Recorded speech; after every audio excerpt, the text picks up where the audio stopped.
Boker Tov, bonjour à tous et à toutes. Laila Tov, je ne sais pas, par rapport à ceux qui sont sur le continent américain, donc c'est Laila Tov, les autres c'est Boker Tov, et on demande à Hachem que vous ayez un excellent Shabbat, une bonne journée, que des bonnes nouvelles, Bezat Hachem, beaucoup de joie, beaucoup de satisfaction, beaucoup de tranquillité intérieure et extérieure aussi, Bezat Hachem. Alors on est dans notre Likuta Halachot, Ilchot Rosh Chodesh Al-Chazayin, et page 234 pour ceux qui ont le livre.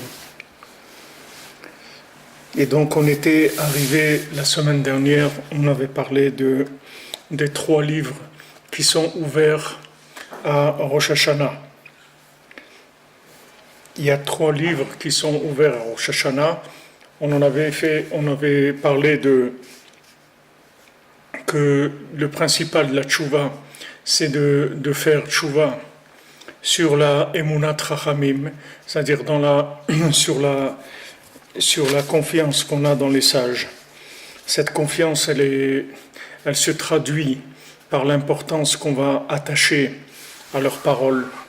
Comme Rabbi Nachman il a dit, chacune de mes paroles, il faut la traiter avec beaucoup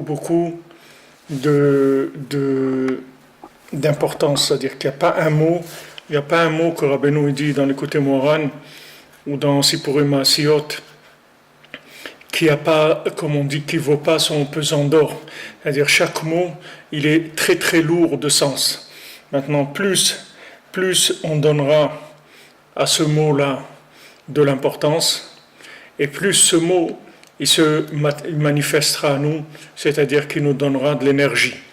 Comme on avait développé que ce qu'on reçoit, c'est par rapport au degré d'investissement, de croyance dans la chose. Plus on croit dans quelque chose, plus cette chose-là, elle va nous nourrir, elle va nous donner de la force. Alors, les maaseh, la seule tchouva qui existe, c'est de faire tchouva sur la considération des sages, c'est-à-dire de savoir que lorsqu'il y a un maître dans la génération, alors il faut savoir que chacune de ces paroles, elle a une importance capitale et déterminante. Non seulement, c'est sûr que notre avis à nous, que mon avis, il intéresse personne, mais même si je suis d'accord, il y a être d'accord et être d'accord. Et être d'accord en disant c'est vrai, et être d'accord en disant c'est vrai, il y a des degrés de vérité. Il y a des vérités pour lesquelles on est prêt à mourir, il y a des vérités qu'on n'est pas prêt à mourir pour ces vérités. Chacun, selon ce qu'il ressent dans la vérité, son engagement dans la vérité, il va ressentir des choses. Et chaque maître de la génération, il a sa manière de diriger le monde par rapport à ce qu'il sait de ce qui se passe en haut et en bas. Donc, quand le maître il donne des directives, alors on doit écouter ces directives. Donc, comme on l'a dit plusieurs fois, Rabbi Nachman nous demande de parler avec Hachem tous les jours, de connaître les lois du Shulchan Aruch et de venir à Ouman à Rosh Hashanah. Ça, c'est les choses qu'il demande à chacun, et chacun, il a l'obligation de faire ça. Maintenant, s'il ne sent pas l'obligation de faire ça, ça veut dire qu'il ne sait pas qui c'est Rabbi Nachman, c'est tout. Il n'a aucune idée de qui c'est Rabbi Nachman. Rabbeinu l'a dit, quand Mashiach va venir, alors les gens ils vont chercher des Breslevers, ils vont lui dire « Ah, toi tu étais Breslev déjà avant Mashiach, mais comment tu as fait pour connaître Rabbi Nachman? Comment tu as fait pour connaître ça? Comment toi tu as connu ?» Il dit oh, « J'ai connu, j'ai même été à Ouman. » « Quoi, tu as été à Ouman avant ?» Bon, c'est incroyable, raconte-moi, qu'est-ce qui se passe? Parce que tous les gens vont s'intéresser, bon, mais comme on dit, ils vont venir pour quand déjà ça sera du réchauffé, ça sera plus du tout la même chose. Donc maintenant, si on considère le maître de la génération comme étant la parole divine, c'est-à-dire que quand il dit quelque chose, les maasés, c'est Hachem qui nous parle à travers lui, alors on va considérer cette chose-là, on va lui donner tout le poids qu'il faut. Alors le poids qu'on donne aux paroles, c'est ça qui fait que la parole elle a une importance ou pas.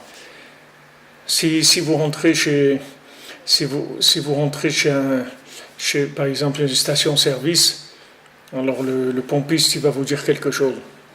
Maintenant, si cette même parole, si elle est dite par votre médecin traitant, par exemple, alors elle va avoir une importance un peu plus. Si elle est dite par le roi, par exemple, elle aura une beaucoup plus grande importance.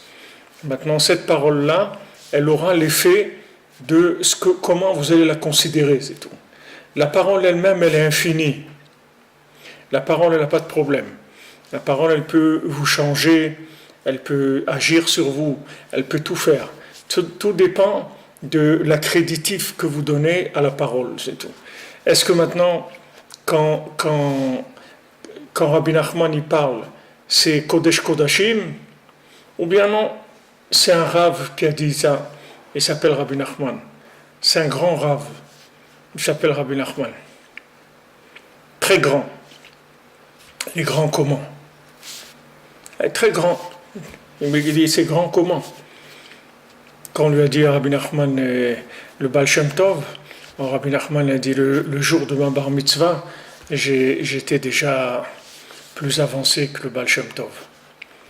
Alors il y a des gens, quand ils entendent ça, ça les énerve. Comment? Oui, c'est-à-dire il faut savoir, Rabbi Nachman, il est beaucoup, vous pouvez répéter des millions de fois, plus grand que le Baal Shem Tov, que Rabbi Shimon Bar Yochai, que le Harizal, que tous les tzadikim qu'il y a eu. Beaucoup, vous pouvez le répéter jour et nuit pendant tout le temps que vous vivrez jusqu'à 120 ans, vous n'aurez pas terminé encore. Alors maintenant, si vous ne le considérez pas comme ça, alors ce qu'il va dire, ça n'a pas la possibilité de vous sortir de là où vous êtes. Parce que si vous pensez que sa parole, c'est un avis, un avis, pas un navi, pas un prophète, hein, un avis aux amateurs. Voilà. Un avis comme un autre, alors la parole, elle ne pourra pas vous donner tout le pesant d'or, toute la puissance qu'elle porte en elle. Et nous, notre travail, c'est-à-dire ce qu'on fait de diffusion, les maasés, c'est de créer des chaînes qui permettent la démultiplication de l'intensité de la parole pour arriver à chacun, à chacune, là où elle se trouve. Il y a des gens, Baruch Hashem, ils sont en Afrique, ils sont attachés à Rabbi Nachman, ils vivent avec Rabbi Nachman. Il y a des gens qui sont en Bretagne, ils vivent avec Rabbi Nachman. Il y a des gens qui sont à Jérusalem, des gens qui sont à Paris, il y a des gens qui sont à Montréal. C'est pas important l'endroit où ils sont. Le tout, c'est d'arriver à fabriquer des systèmes qui permettent de démultiplier l'énergie de manière à arriver à la personne là où elle se trouve. C'est-à-dire que si vous prenez par exemple vous voulez remorquer quelque chose, alors que, en fin de compte, ce qui va remorquer la personne, ce qui va remorquer, disons, la voiture, ou le camion, ou le bateau, c'est le petit crochet qui va être en même temps assez petit pour tirer le bateau, ou la voiture, ou le camion, mais aussi assez puissant pour le tirer de là où il est. Maintenant, si vous remontez vers le remorqueur, alors vous allez trouver une puissance énorme. C'est-à-dire que si vous prenez le remorqueur directement et vous le branchez sur la voiture, et il va la détruire, il va l'arracher complètement parce qu'il ne peut pas. C'est-à-dire il faut créer des démultiplications d'énergie de manière à ce que l'énergie arrive jusqu'à celui qui doit être remorqué. Mais cette énergie, elle vient du remorqueur à la base. Seulement, il utilise des relais de manière à ce qu'il contracte la force pour qu'elle soit adaptée à celui qui doit tirer. Donc nous, notre travail, c'est ce qu'on fait. C'est-à-dire qu'on essaye de multiplier la parole de manière à amener la parole au niveau du monde et de permettre aux gens de s'accrocher à Rabbi Nachman de là où ils sont. C'est sûr qu'une personne qui habite au Gabon, c'est difficile pour elle de se rapprocher de Rabbi Nachman de par elle-même. Donc il faut lui envoyer un crochet là-bas pour qu'il puisse se sortir de là où il est. Et chacun comme ça, là où il se trouve, chacun d'entre nous, c'est la même chose. Maintenant, ce qu'il faut arriver, c'est que ce crochet-là, il remonte jusqu'à la source et qu'il arrive à donner le plein poids, toute la force de la parole, comme le tzaddik il a voulu la dire avec toute l'intensité qu'il a, qui est adaptée bien sûr à la personne pour la faire sortir de là où elle est. Donc c'est le principe des Sfarim Rabim, c'est-à-dire quand on a dit ici, il y a une multitude de livres. Qu'est-ce que c'est une multitude de livres? C'est-à-dire qu'il va y avoir des livres qui vont être de plus en plus adaptés à la compréhension de chacun, à la situation de chacun, de manière à se l'aider à sortir. Alors Rabbeinu, il nous a dit, Rabbi Nathan, il a amené qu'il y a 3 livres qui sont ouverts à Rosh Hashanah, parce qu'on a dit que tout le jugement de Rosh Hashanah, il est très sur le degré de Emouna. On traduit Emouna parfois par confiance. Je n'ai pas cherché dans le dictionnaire des synonymes, peut-être qu'il y a 50 mots, je ne sais pas. Mais il faut voir tous les mots pour essayer de sentir un petit peu ce que ça veut dire. En Lashon HaKodesh, quand on dit Emouna, alors c'est Emouna. Maintenant, en français, quand on dit la foi, quand on dit la confiance, tout ça, c'est des mots qui portent aussi, qui portent aussi le sens qu'ils veulent. Ça aussi, c'est un problème. Parce que comme maintenant, on parle pas en Lashon HaKodesh, c'est-à-dire notre cœur, il n'est pas branché sur le Lashon HaKodesh. Même si on parle l'hébreu et tout, mais notre cœur, il est branché sur une langue maternelle. Donc, notre langue maternelle, dans notre cas, c'est le français. Donc, on est sensible aux mots en français. Maintenant, sur les mots en Lashon HaKodesh, c'est plus difficile pour nous que le cœur, il réagisse. Donc, il faut arriver à traduire le Lashon HaKodesh, la langue sacrée, dans la langue étrangère, profane, et ça, en même temps transmettre le message sans le modifier, Alors ça, c'est sûr que c'est un travail très difficile et c'est pas évident du tout parce que la moindre possibilité d'interprétation, alors elle risque de donner des choses après qui vont dévier. Comme c'est écrit dans la Mishnah, dans Pirkei Avot, les Chachamim ils disent ça, ils disaient que la Torah dit Chachamim tizharu b'divrechem. Faites attention à ce que vous dites, parce que de peur qu'il y ait des élèves qui viennent et qui comprennent pas très bien, et de là ils vont faire des choses qui sont à côté. Pourquoi? Parce qu'ils n'ont pas bien compris ce que vous leur avez expliqué. Donc il faut qu'ils comprennent bien. Il faut bien leur expliquer. Il faut que ça soit clair, que le message soit clair. Donc ces Sfarim-là, ce sont ces livres-là, c'est tout le travail qui est fait dans le monde pour essayer de mettre les paroles du tzaddik à la disposition de chacun, de manière à ce que les gens puissent goûter à cette vérité et avec ça sortir de là où ils sont.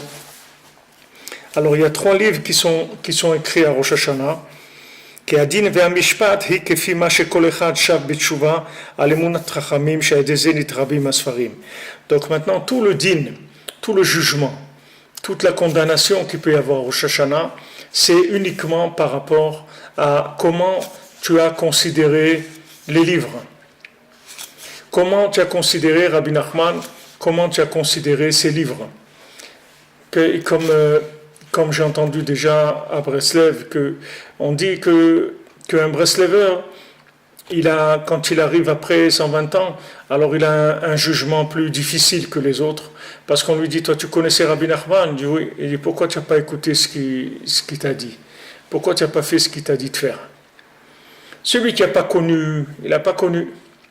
Mais celui qui a connu, alors on va lui demander, tu as connu, pourquoi tu n'as pas fait ce qu'il fallait faire? Et ça va être très difficile de répondre. Maintenant, si vous savez que ce qui vous dit de faire, c'est prioritaire, quel degré de priorité ça a? C'est ça qui va faire toute la différence. Quand maintenant Rabbi Nachman il dit de des doutes, il dit étudier le Shulchan Aruch, il dit venir chez moi au Rosh Hashanah. Ok, Rabbi Nachman il a dit viens chez moi au Rosh Hashanah. Maintenant voilà, ça approche à grands pas, on est à quelques semaines de Rosh Hashanah, ça approche. Maintenant il y a des gens qui ont des questions. Ok. Il y a des gens, ils ont inventé un nouveau truc, c'est de venir la veille de Rosh Hashanah. C'est une invention, ça n'a jamais existé. Il n'y a aucune trace de rien du tout de Erev Rosh Hashanah. Il faut être, tout ce que Rabbi Nathan il a écrit, c'est écrit Beferouj, il faut être sur le Tzioun la veille de Rosh Hashanah, et il faut prier à Rosh Hashanah à Ouman.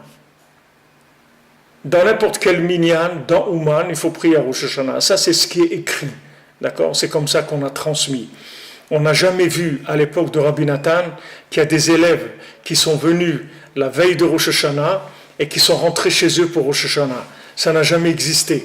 C'est une invention médiatique. Maintenant, cette invention médiatique, elle vient de quoi? Elle vient du fait que les gens, ils ne connaissent pas le poids de la parole. Donc, quand ils ne connaissent pas le poids de la parole, alors il y a d'autres choses qui peuvent rentrer, se greffer sur la parole. Parce que la parole, elle n'a pas tout son poids. Rabbi Nathan, il n'a jamais parlé, il y a une parole comme ça, que Bezat Hashem, quand Mashiach il va venir, alors on va être, la veille de Rosh Hashanah, on va être à Ouman, et Rosh Hashanah lui-même, on sera à Yerushalayim. Il y a un dibour comme ça, il y a une parole comme ça, que la veille de Rosh Hashanah à Ouman et Rosh Hashanah à Yerushalayim. Mais ça, c'est quand Mashiach il va venir. Pour l'instant, il n'est pas là encore. Donc maintenant, ce n'est pas quelque chose qui s'applique à maintenant. Nous, ce qu'on a, c'est la massorette qu'on a reçue de Rabbi Nathan. Il y a Rabbeinu et il y a Rabbi Nathan. C'est tout, on ne connaît rien d'autre. Est-ce que Rabbi Nathan, il a déjà enseigné ça à quelqu'un, de venir la veille de Rosh Hashanah à Ouman et après de rentrer chez lui? Il n'y a pas ça. Pourtant, il y avait des gens qui sont venus à Rosh Hashanah, ils avaient beaucoup de soucis, ou ils avaient une Brit Mila, par exemple, à la maison. Alors, ils auraient pu venir à Rosh Hashanah, la veille de Rosh Hashanah à Ouman, et rentrer chez eux quand même, c'est la Brit Mila de leur fils, c'est tout. On n'a jamais vu ça. On n'a jamais vu que ça s'est fait de l'époque de Rabbi Nathan. Donc ça y est, c'est un truc qu'il faut le mettre de côté. Maintenant, si quelqu'un, il ne peut pas venir à Ouman à Rosh Hashanah, il a des conditions familiales ou autres que sa femme ne veut pas le laisser, ça c'est autre chose. Ça c'est autre chose. Il ne peut pas. Il ne peut pas. C'est comme quelqu'un, il est à l'hôpital, il ne peut pas venir, qu'est-ce qu'on va faire? Il ne va pas emmener tout l'hôpital à Ouman, il ne peut pas. Donc il ne peut pas, c'est tout. Maintenant, ça c'est la même chose. Il a un empêchement. Mais qui ne commence pas à construire des trucs, parce qu'il y a beaucoup de gens eux, ils peuvent rester à Ouman avant Shana. Mais quand ils vont se trouver ce menu un petit peu mélangé, c'est plus facile pour eux. Mais c'est pas ça que Rabbeinu a dit. Je vous donne un exemple, c'est pas par rapport à ça spécifiquement, c'est tout qui est comme ça. C'est-à-dire que quand vous ne donnez pas le poids qu'il faut à la parole, alors la parole ne peut pas vous donner l'énergie qu'elle doit vous donner, parce que vous ne lui donnez pas le poids qu'il faut. Il faut que vous ayez la confiance dans la parole comme étant la parole d'Hachem. Celui qui a entendu la parole d'Hachem, alors ça y est, il ne bouge plus. Il y avait Rav Cheshin, Alav Shalom, Rav Velvel Cheshin, et là, ça doit faire 30 ans au moins qu'il est décédé, peut-être plus même. Alors lui, il disait comme ça, il dit, regarde, si on te montre l'enfer une minute, ça suffit après. Toute ta vie, tu vas être comme il faut, tu ne vas plus bouger. Mais si tu voyais une minute, y aurait pas, ça changerait tout. Maintenant, voir, ça veut dire croire. Quand les gens ils disent « je ne crois que ce que je vois », c'est le contraire. C'est « je ne vois que ce que je crois ». C'est le contraire. C'est-à-dire que c'est pas que vous croyez dans ce que vous voyez. C'est que ce que vous voyez, c'est ce que vous croyez voir. C'est-à-dire ce que vous voulez voir, c'est ça que vous allez voir. Maintenant, les gens, Hachem, il leur a dit de venir en Eretz Israël, que c'est une terre où il coule le lait et le miel, d'accord? Maintenant, ils ont dit, les Meraglim, ils disent, nous, on va aller voir quand même ce qui se passe. Tu veux voir ce qui se passe? Ok, viens voir. Alors il a dit, tu vas voir que tu vas te tromper.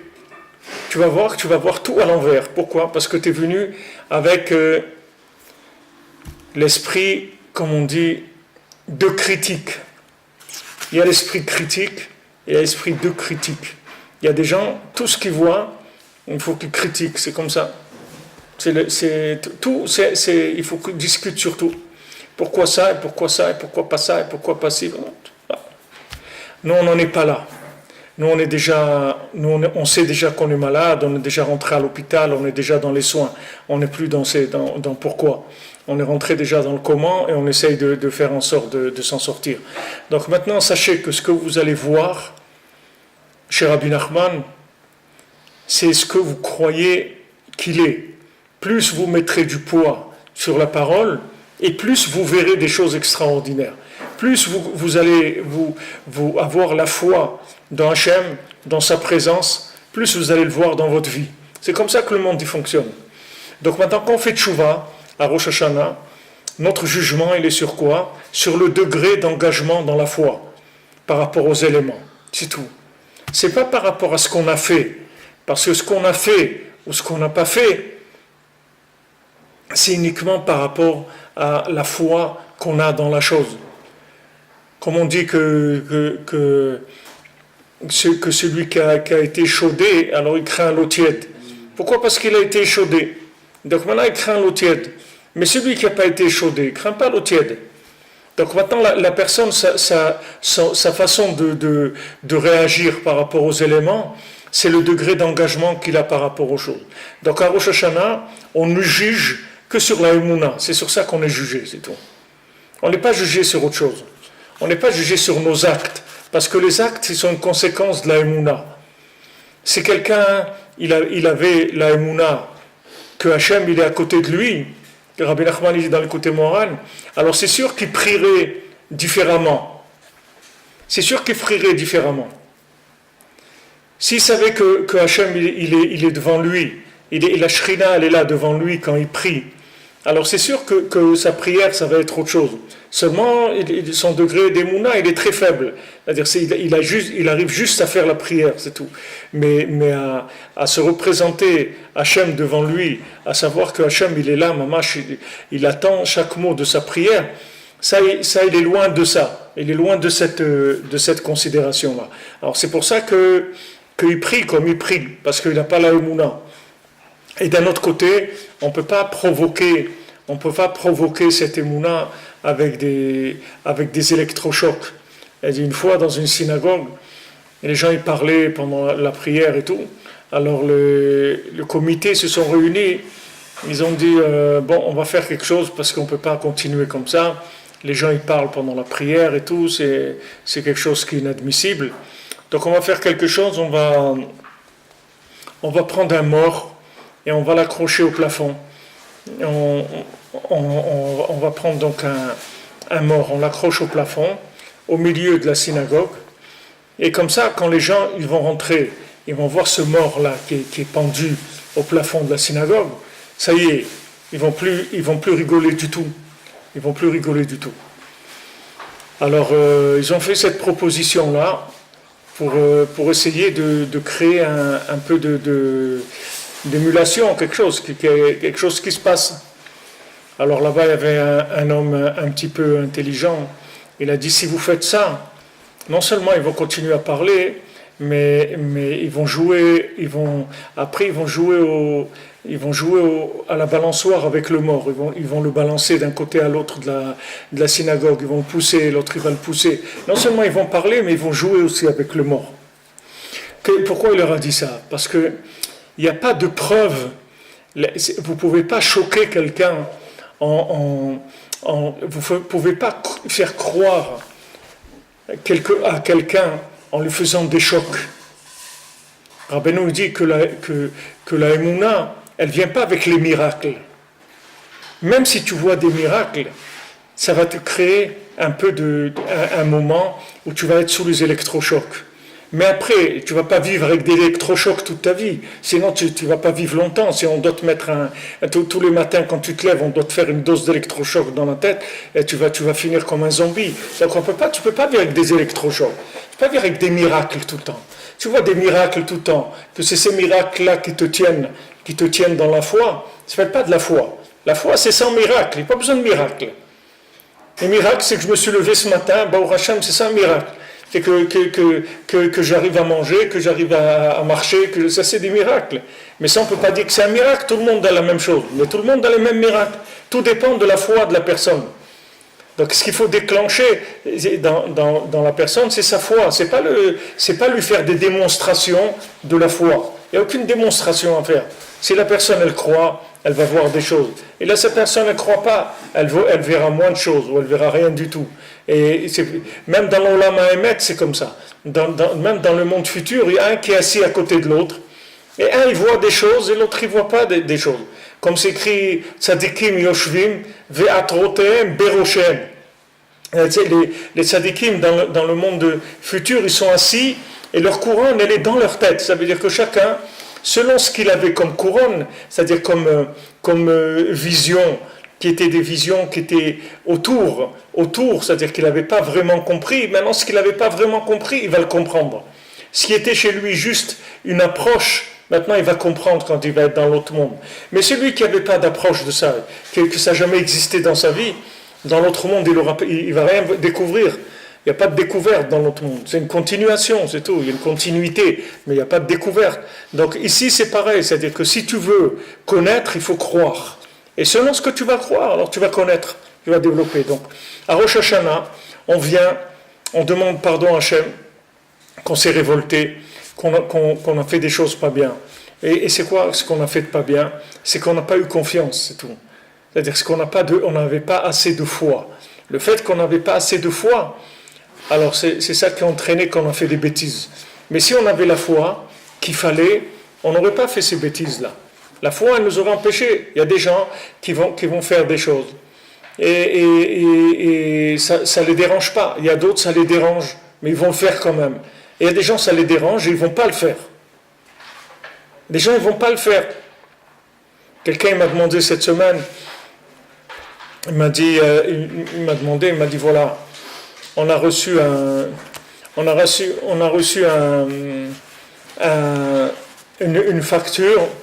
une facture d'un fournisseur et il s'est trompé dans la facture. Est-ce que je dois lui dire? Est-ce que je ne dois pas lui dire? Alors les gens ils sont dans des questions comme ça, on ne sait pas. C'est-à-dire est-ce que le fait qu'il s'est trompé, c'est une aubaine? Pour moi, c'est pas une aubaine. Alors tout dépend du degré de la foi de la personne. La personne qui a la foi, elle dit Hachem, il me donne la parnassa. Alors Hachem, il va me donner ma parnassa de façon normale. Pourquoi il doit me donner ma parnassa que j'ai un fournisseur qui doit se tromper dans la facture?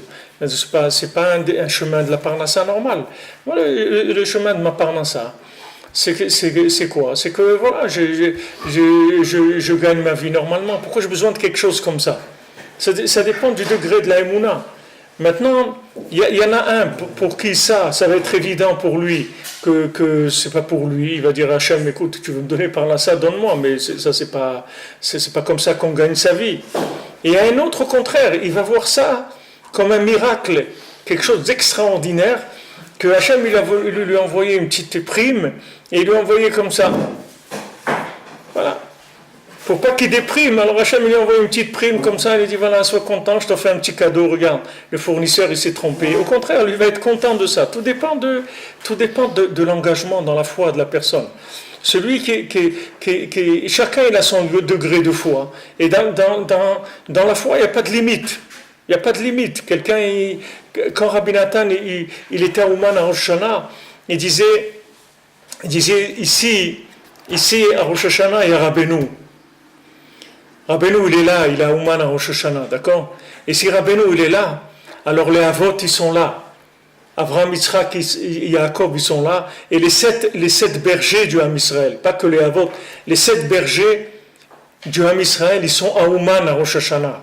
Et Rabbi Nathan, il dit, quand je vous dis ça, je les vois mamash. C'est-à-dire, moi, quand je vous le dis, c'est pas des virtuels. Ce que je vous dis, c'est qu'ils sont là mamash. Maintenant, pourquoi Rabbi Nathan, lui, il arrivait à voir des choses comme ça? Il y a des gens qui voient Rabbeinu à Rosh Hashanah. Il y a des gens, ils le voient en mamash, même aujourd'hui. Il y a des gens, ils voient le Rebbe mamash à Rosh Hashanah. Ça dépend de quoi? Ça dépend du degré de la émouna de la personne, c'est tout. Plus la personne, elle a la foi, et plus elle va voir. Elle va voir dans ce monde-là. C'est-à-dire, ce monde-là, il est comme un... chacun, ça dépend des lunettes qu'il a. Il y a des gens qui n'ont pas besoin de lunettes. Il y a des gens, ils sont myopes. Il y a des gens, ils voient avec des loupes. Il y a des gens, ils voient avec un microscope électronique. Ça dépend de comment la personne, elle voit. Alors, ce qu'elle va voir, c'est par rapport à la foi qu'elle a. C'est pas par rapport à la chose. Parce que la chose, ça veut rien dire. La chose, ça veut rien dire. Ce monde-là, ça peut être le paradis ou ça peut être l'enfer.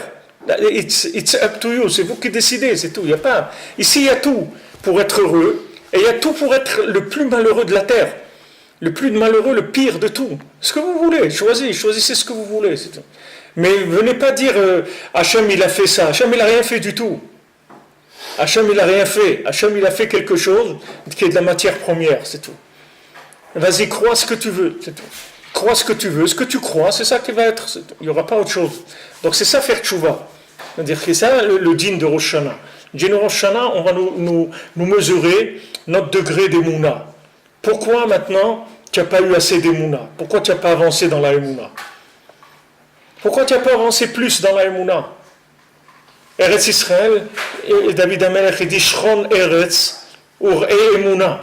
Habite en Eretz Israël et fais grandir la émouna. Pourquoi tu es venu habiter en Eretz Israël? C'est pour faire grandir la émouna. C'est pour ça que tu es venu en Eretz Israël. Tu n'es pas venu en Eretz Israël pour aller à la plage à Natania, pour aller manger de la pastèque sur le kikar de Natania. Tu es venu en Eretz Israël, pourquoi? Pour faire grandir ta foi. Parce que c'est une terre qui fait grandir la foi, sans arrêt. Chaque jour, la foi, elle grandit. C'est une terre qui provoque la réaction avec la foi. Pourquoi? Parce qu'elle présente tout le temps des contradictions, des choses qui ne sont pas logiques. Alors ces choses qui ne sont pas logiques, elles t'obligent de faire des efforts de foi. Parce que la foi, c'est la seule chose qui permet de résoudre les contradictions. Si tu n'as pas la foi, tu ne peux pas résoudre les contradictions. Maintenant, la contradiction, tu vois une contradiction, tu dis, attends, je ne comprends pas. Ok, alors si tu ne comprends pas, alors qu'est-ce que je vais faire? Alors Rabbeinu dit, voilà, le peuple hébreu et ivri, le peuple ivri, c'est quoi? Rabbeinu dit, c'est la chaîne au vert, c'est-à-dire il passe. C'est-à-dire que nous, on ne s'arrête pas quand on voit une contradiction. On avance, c'est tout. La contradiction ne nous bloque pas. Maintenant, plus la personne elle est petite dans sa foi, plus quand elle va avoir une contradiction, elle va s'arrêter. Et il y a des gens qui sont bloqués complètement.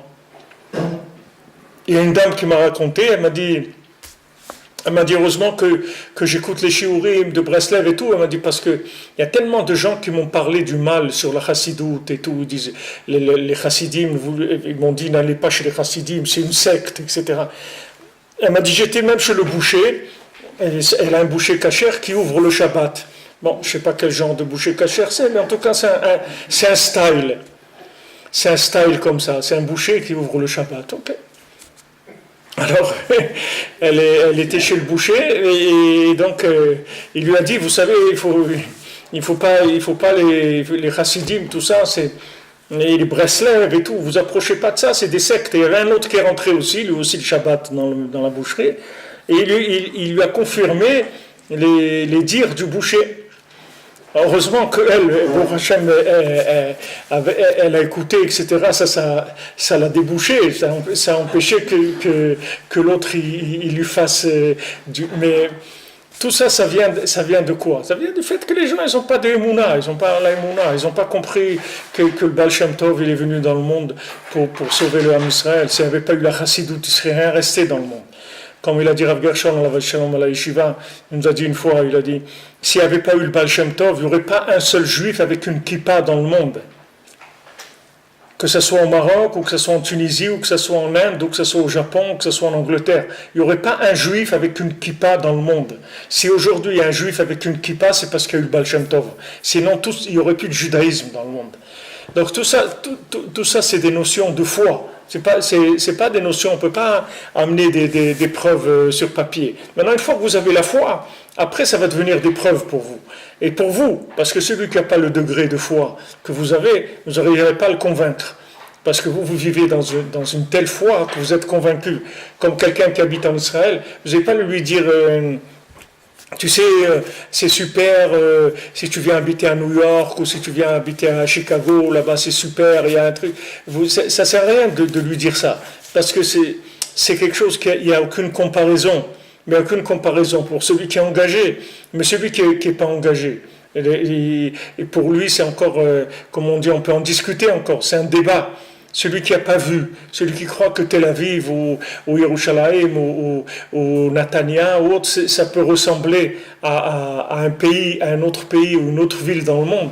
Alors, on ne parle pas de la même chose pour celui qui a la foi. Donc, la tchouva, faire tchouva, ça veut dire regretter de ne pas avoir eu assez de foi. C'est ça, faire tchouva. Donc c'est pour ça qu'il y a des livres qui sont ouverts à Rosh Hashanah. Pourquoi des livres? Pour te montrer que tu n'as pas assez considéré les livres. Si tu avais considéré les livres, tu n'aurais pas changé ce qui a été dit dans le livre, ou tu aurais découvert que ce qui a été dit dans le livre, c'est pas ce que tu pensais toi. Il y a autre chose, ça voulait dire autre chose. Donc ton niveau de considération de la parole qui a été dite dans le livre, c'est ça ce qui va donner les résultats dans ta vie. C'est comme ça que tu vas vivre. Quelle priorité tu as donné à la chose? Rabbi Nachman, il a dit, il faut faire Hitbo des doutes tous les jours, d'accord? Il te dit que voilà, un jour où tu fais Hitbo des doutes, ce jour il est réparé. Tu n'as pas besoin de te faire du souci. Maintenant, quel est, où tu mets ça dans ta vie? C'est-à-dire, quelle est dans l'échelle de crédibilité ou d'investissement, où tu mets ça? Où tu places ça? Voilà, tiens le maître de la génération qui s'appelle Rabbi Nachman, que lui, il a dit qu'il est le maître de la génération jusqu'à Mashiach, et il dit, regarde, Mikatan ad gadol, que tu sois petit ou que tu sois grand, tu ne peux pas être un juif kasher si tu ne fais pas Hitbo des doutes tous les jours. D'accord? Ça, c'est simple. Maintenant, on te dit, voilà, si tu fais Hitbo des doutes tous les jours, tu n'auras aucun jugement sur toi. Tu peux être tranquille, dormir tranquille. Tu vas, après 120 ans, tu quitteras ce monde complètement nettoyé de tout. Ne regarde pas ta vie à quoi elle ressemble. T'occupe pas. Voilà, tu fais ça, moi je te garantis. Alors maintenant, cette parole-là, qu'est-ce qu'elle veut dire pour chacun? Il y a celui que maintenant, il place ça en premier niveau, c'est-à-dire top, c'est-à-dire il dit, c'est comme dans le hit parade, il me dit ça c'est top, donc on y va, on ne va pas passer une journée sans faire Hitbo des doutes. Il y a un autre qui dit c'est très bien et tout, et je vais faire tout ce que je peux pour faire cette chose-là. Mais il n'enlèvera pas autre chose pour faire cette chose-là. Il n'enlèvera pas du sommeil, il n'enlèvera pas du manger, il n'enlèvera pas du travail, il n'enlèvera pas du sport, il n'enlèvera pas de la musique, il n'enlèvera pas beaucoup de choses pour faire cette chose-là. Parce que, d'accord, mais bon, on doit vivre, on doit faire, on doit suivre.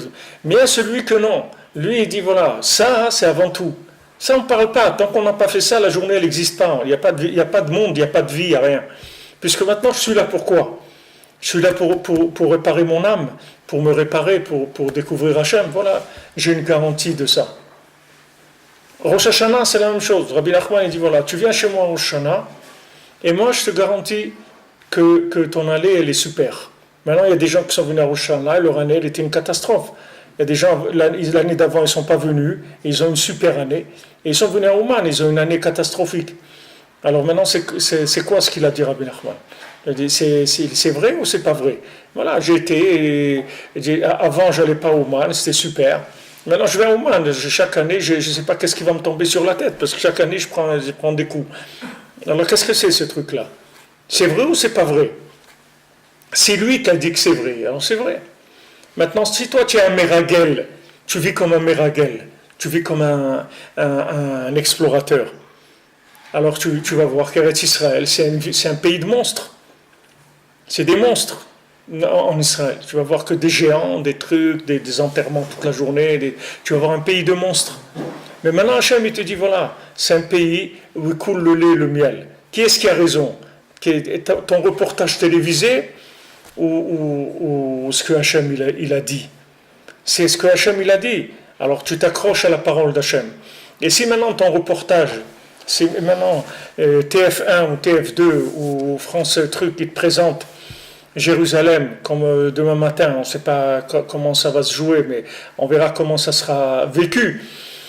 Mais ce qu'ils présentent, et qu'ils n'ont qu'à présenter ce qu'ils veulent, ça n'a aucune importance. Parce que moi, Hachem, il m'a dit c'est une terre où il coule le lait et le miel. Maintenant, au lieu qu'il coule du lait et le miel, il coule des cocktails Molotov et des pierres. Ok, moi je ne comprends rien. De toute façon, il n'y a pas que ça que je ne comprends pas. Il y a beaucoup de choses que je ne comprends pas. Mais ça, c'est comme ça, c'est tout. Alors ça dépend de ton degré d'émouna. Chacun, il a son degré de émouna. Et la émouna, ça se développe. Comment ça se développe? Ça se développe avec la prière. La prière, ça développe la émouna. La prière, c'est la gymnastique de la émouna. Le mariage, ça développe la émouna. Vivre en Eretz Israël, ça développe la émouna. Se rapprocher des tzadikim, ça développe la émouna. C'est-à-dire, ce sont des conseils pour développer la émouna. Mais sachez que notre jugement, il n'est que sur ça, c'est tout. On ne va pas nous juger sur ce qu'on a fait. Parce qu'on a fait, bon, qu'est-ce qu'on va nous dire? Pourquoi tu as fait ça? Pourquoi tu n'as pas fait ça? Ok. Qu'est-ce qu'on va répondre? On va dire, ah, j'avais Yetzirah, un truc. Ok, d'accord. Pourquoi tu n'as pas développé ta émouna? Tout ce qu'on va te demander. Il faut répondre à ça. Maintenant, celui qui a eu la émouna dans le tzaddik, il est tranquille. Yehoshua Benoun, il a confiance dans Moshe Rabbeinu, il est tranquille. Même qu'il entend le discours des Meraglim et tout, ça n'a aucun effet sur lui. Pourquoi? Parce que Moshe Rabbeinu, il a prié pour lui. Et il l'a sauvé de ce qui doit être sauvé, c'est tout. Ça ne veut pas dire que Yehoshua Benoun était plus grand que les autres.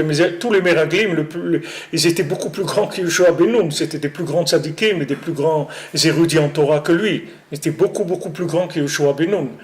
Seulement, Yehoshua Benoun, lui, lo yamish mitoch haoel. Il dit, moi, je suis avec Moshe Rabbeinu, c'est tout le reste, je ne comprends rien.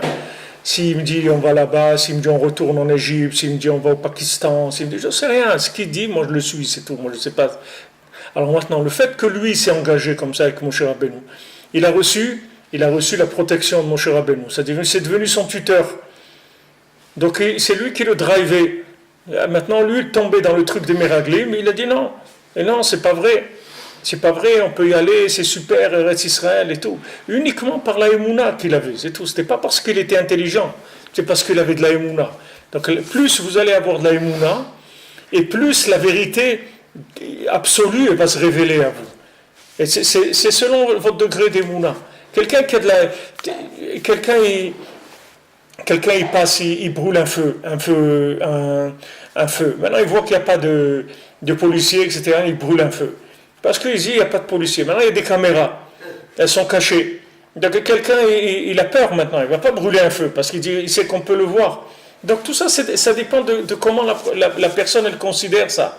Maintenant celui qui dit mais il n'y avait personne, comment ils ont su que j'ai brûlé? Parce qu'il y avait une caméra. Elle était cachée dans un endroit. Tu ne l'as pas vue. C'est tout. Une fois que tu vas recevoir le PV, tu vas comprendre qu'il y avait quelqu'un qui te surveillait et toi tu ne l'as pas vu. Alors après maintenant, la prochaine fois, tu dis oh là, moi c'est fini, je brûle plus les feux. Même si je vois rien, et voilà, ça m'est arrivé, je voyais rien, mais il y avait quelqu'un. Donc ça va te faire grandir la émouna. C'est-à-dire que tu vas faire attention, tu vas faire plus attention, pas faire ce que tu veux. Et c'est pareil, c'est-à-dire que si maintenant avec Hachem, tu sais que Hachem il est là, alors selon comment tu ressens la présence divine, c'est ça qui va faire ton comportement. Donc c'est pour ça qu'il nous dit faire tchouva, ça veut dire faire tchouva sur la émouna. Et bien, car sur la émouna trachamim. Parce que si tu avais Emouna dans le tzaddik, tu serais déjà débarrassé de tous tes problèmes, de tous tes soucis, de tous tes problèmes, de tous ces mauvais comportements, de tout. Tu aurais tout nettoyé déjà. Ce qu'il faut augmenter, c'est la Emouna, c'est tout. Plus tu vas avoir confiance en lui, plus lui va te sauver des méraglim, il va te sauver de tout. Mais il faut que tu aies confiance en lui. Tu dis, voilà, moi, maintenant, quand on dit confiance, foi et tout, c'est des mots. Maintenant, qu'est-ce que ça veut dire ces mots-là? On ne peut pas savoir. On ne peut pas savoir ce que ça veut dire. C'est des mots, pas savoir. Je crois que ce soir, c'est Yossad de Youssef Tzadik. Quelqu'un m'a envoyé. Je crois que ce soir, il y a des gens qui ont dû aller à Shrem. C'est l'Aïloula de Youssef Tzadik, je crois. Donc Rabbi Nathan nous dit Alken ehem shlosha sfarim. Donc il y a 3 livres qui s'ouvrent à Rosh Hashanah. Comme Shamu Tenuzal, Tzadikim nichtavim le altar lechaim. Et les tzadikim, ils sont tout de suite inscrits dans la vie. Tout de suite inscrits dans la vie. Rechaim le altar le mita. Les Rechaim, les mécréants, tout de suite la mort. Donc celui qui est tzadik, tout de suite il est inscrit dans le livre de la vie. Celui qui est mécréant, tout de suite il est inscrit dans le livre de la mort. Benonim tluim ve'omdim ad Yom Kippur. Et maintenant les moyens, les gens moyens, ils sont en stand-by jusqu'à Yom Kippur. Ve'lamdu mi pasuk yimachu misever chayim. Et on a pris ça du psaume, on va dire dans Teilim, où il y a écrit le verset Yimachu misefer chayim, ils vont effacer du livre de la vie. Ki tzadikim em hatalmidei chachamim amitiyim, haoskim batorah be'emet, ve'oskim le'arbot sfarim kdoshim ba'olam. Parce que qu'est-ce que c'est les tzadikim? Ce sont des véritables érudits en Torah, qu'ils étudient la Torah vraiment, avec de la vérité, et ils s'occupent de multiplier les livres saints dans le monde, chez Zeikar Atikun, que c'est ça le principal de la réparation du monde. Le principal de la réparation du monde, c'est d'arriver à écrire des livres, à amener des livres de vérité, et à amener la vérité chez des gens qui se sont trompés. Leur amener la vérité parce qu'ils se trompent. Pourquoi ils se trompent? Parce qu'ils ne voient pas clair.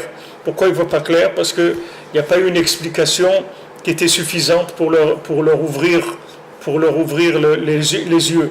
Donc le travail des tzadikim, c'est de multiplier les livres de manière à ce que les gens aient des explications qui leur ouvrent un petit peu les yeux et le cœur.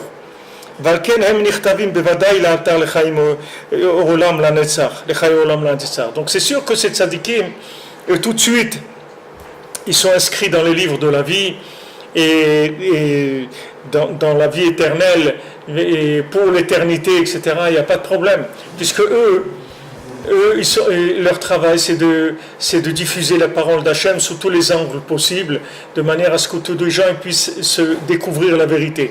Donc ces gens-là, c'est sûr qu'ils sont inscrits dans le livre de la vie. Rechaim hem amal'igim al ribuy asfarim umetzotzit mehem vehem etzlam le motar. Donc maintenant, qu'est-ce que c'est des Rechaim? Vous allez croire que des Rechaim, c'est des gens qui jouent au casino de Las Vegas, ou qui trucs. Non, c'est pas ça les Rechaim. Les Rechaim, c'est des gens qui se moquent des livres de Breslev. C'est ça des Rechaim. Ceux qui se moquent des livres de Rabbeinu, c'est ça les Rechaim. Ceux qui se moquaient de Moshe Rabbeinu, c'est ça les Rechaim. Ceux qui se moquaient de Yoshua Ben-Nun, c'est ça les Rechaim. Les Rechaim, c'est pas des gens qui font des bêtises. Les Rechaim, c'est des gens qui alimentent la bêtise. C'est les gens qui créent la bêtise, qui l'alimentent. Ça, c'est les Rechaim. C'est-à-dire qu'ils disent, ça, c'est rien. Les Breslev, c'est des fous, regarde ce qu'ils font, etc. Ça, c'est les Rechaim. C'est ça qui s'appelle les Rechaim. Alors eux, ils disent, qu'est-ce qu'il y a besoin de ces livres? Nous, on a nos livres, comme ils disent. Nous, on a notre tzadikim au Maroc. On n'a pas besoin de vous. Vous venez avec vos papillotes là. Vous croyez que vous allez nous... Alors ces gens-là s'appellent des Rechaim. C'est ça qui s'appelle les Rechaim. Parce que les Rechaim, c'est des gens qui se moquent des tzadikim. Ouais, t'es un Ouman. Qu'est-ce que tu vas faire à Ouman? Ça y est, tu es devenu russe, toi. Où c'est que t'es né? T'es né au Maroc, t'es pas un russe. Qu'est-ce que tu vas faire en Russie? Pourquoi il manque des tzadikim ici en Israël? Tu as le tombeau des patriarches, tu as ça. Qu'est-ce que tu vas faire là-bas? C'est des Ukrainiens. Les Ukrainiens, ils ont tué les Juifs. Tu es fou? Qu'est-ce que tu fais là? Tout ça, ça s'appelle des Rechaim. Parce que on t'a pas interviewé. Rabbi Nachman, il t'a pas donné la parole, il t'a pas interviewé. Le jour où il t'interviewera, tu vas répondre. Pour l'instant, ton avis nous intéresse vraiment pas du tout. Donc reste tranquille, c'est tout. Tu veux rester sur la touche, fais ce que tu veux, mais n'ouvre pas ta bouche, ne te moque pas de ça. Ne te moque pas de ça parce que c'est dommage.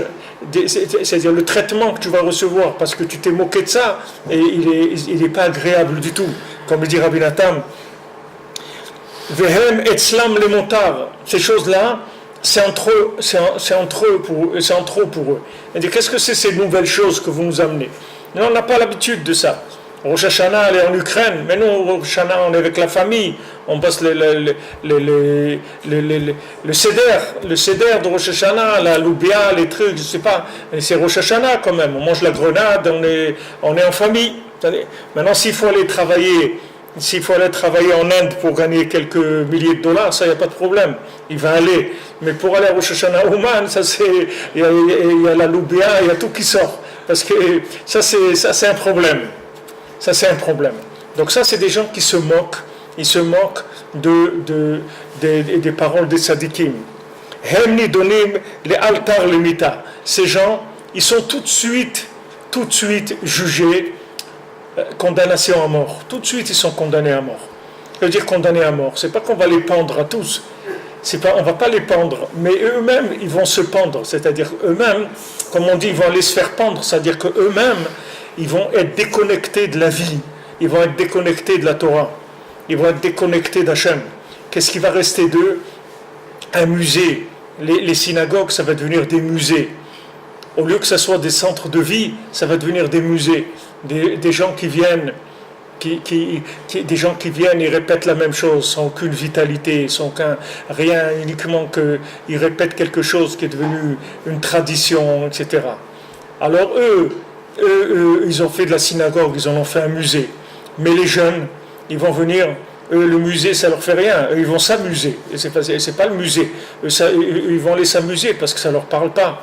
Qu'est-ce que tu veux qu'ils viennent faire dans une synagogue ou un truc? Si tu bouges, tu dis chut. Une fois, j'étais dans une synagogue à Paris, je suis resté debout pendant qu'ils lisaient dans la Torah. Alors j'avais un ami qui était le rabbin de la synagogue. Il est venu, il m'a dit Abraham, il faut t'asseoir parce qu'ici il y a personne qui reste debout pendant qu'on lit dans la Torah. Alors si tu peux t'asseoir parce que ça les dérange, ça choque les gens. Il n'y a pas de problème, je vais m'asseoir. C'est pas si c'est ça qui les dérange, il n'y a pas de problème. Mais c'est des gens, il faut rien bouger. Comme le musée du Louvre, c'est-à-dire que tu bouges rien de là-bas. Là-bas, la Joconde, elle est là, le truc, il est là-bas, c'est enfermé, c'est tout, on bouge rien. Quand tu rentres, 20 ans après, c'est pareil, il n'y a rien qui bouge. Donc, il commence la synagogue, la tfila à telle heure, les mêmes mots, les mêmes trucs, la même vitesse, pourquoi tu as bougé ça? Il n'y a rien bougé, c'est comme ça, ici c'est comme ça, c'est tout. Il n'y a rien qui bouge. Ça, c'est la mort. Ça veut dire qu'ils ont été jugés dans la mort, c'est-à-dire qu'ils ont une Torah qui est dévitalisée. Et cette Torah, elle ne peut pas se transmettre. Cette Torah, elle ne peut pas se transmettre. Pourquoi il y a 80% de mariage mixte en France? Parce que la Torah ne s'est pas transmise. Que ceux qui avaient de la Torah, ils n'ont pas su la transmettre parce qu'ils ont transmis des traditions. Et qui parlent de traditions, ils parlent de choses qui sont mortes. Combien de gens vous savez combien de gens chez les Marocains, ils connaissent tout par cœur. Ils connaissent le Tehillim entier par cœur. Ils n'ont pas besoin de livres. Ils n'ont pas besoin de livres. Ils connaissent le Chumash par cœur. Ils connaissent le Rashi par cœur. Tout, ils connaissent par cœur. Mais leur cœur, il n'est pas là-bas du tout. Du tout. Rien. Il va vous réciter les Tehillim, vous allez être complètement enchanté, dire comment un homme connaît tout le Tehillim par cœur, mais c'est extraordinaire, c'est vrai. Mais il n'a pas reçu le upgrade. Donc tout est bloqué. Tout le système il est bloqué. Aucun programme qui marche, aucun truc qui veut s'ouvrir, rien. Ça y est, il n'y a pas eu d'upgrade. Donc tout est mort. Donc ça, c'est les gens qui parlent contre les Sfarim des Tzadikim. Pourquoi les Tzadikim ont écrit des Sfarim? C'est justement pour faire des upgrades, des mises à jour de la Emouna par rapport à la génération. Il faut que tu arrives à faire, comme une fois il avait fait un cours, le rabbin Citruk à la Vachalom, il avait appelé Génération Facebook. Il avait fait un chiour comme ça, Génération Facebook. Alors quelqu'un il entend ça lui parle parce qu'il connaît Facebook, c'est son truc. Maintenant, même si dans le cours il ne va pas parler de ça, mais au moins le titre déjà, ça montre que voilà, on n'est pas, c'est-à-dire, on sait où tu te trouves, ça va, on parle le même langage, on n'est pas. Maintenant, vous allez trouver un rabbin, un truc et tout. Jamais il va vous parler de ça. Même si lui, il a le Facebook, mais il ne va pas vous parler de ça parce qu'il n'y a pas de rapport entre ça et la Torah. Alors que c'est pas vrai, la Torah, elle est partout. Et ça ne veut pas dire qu'il faut avoir Facebook, mais ça veut dire qu'il faut savoir que c'est un des éléments qu'il y a dans la vie, c'est tout.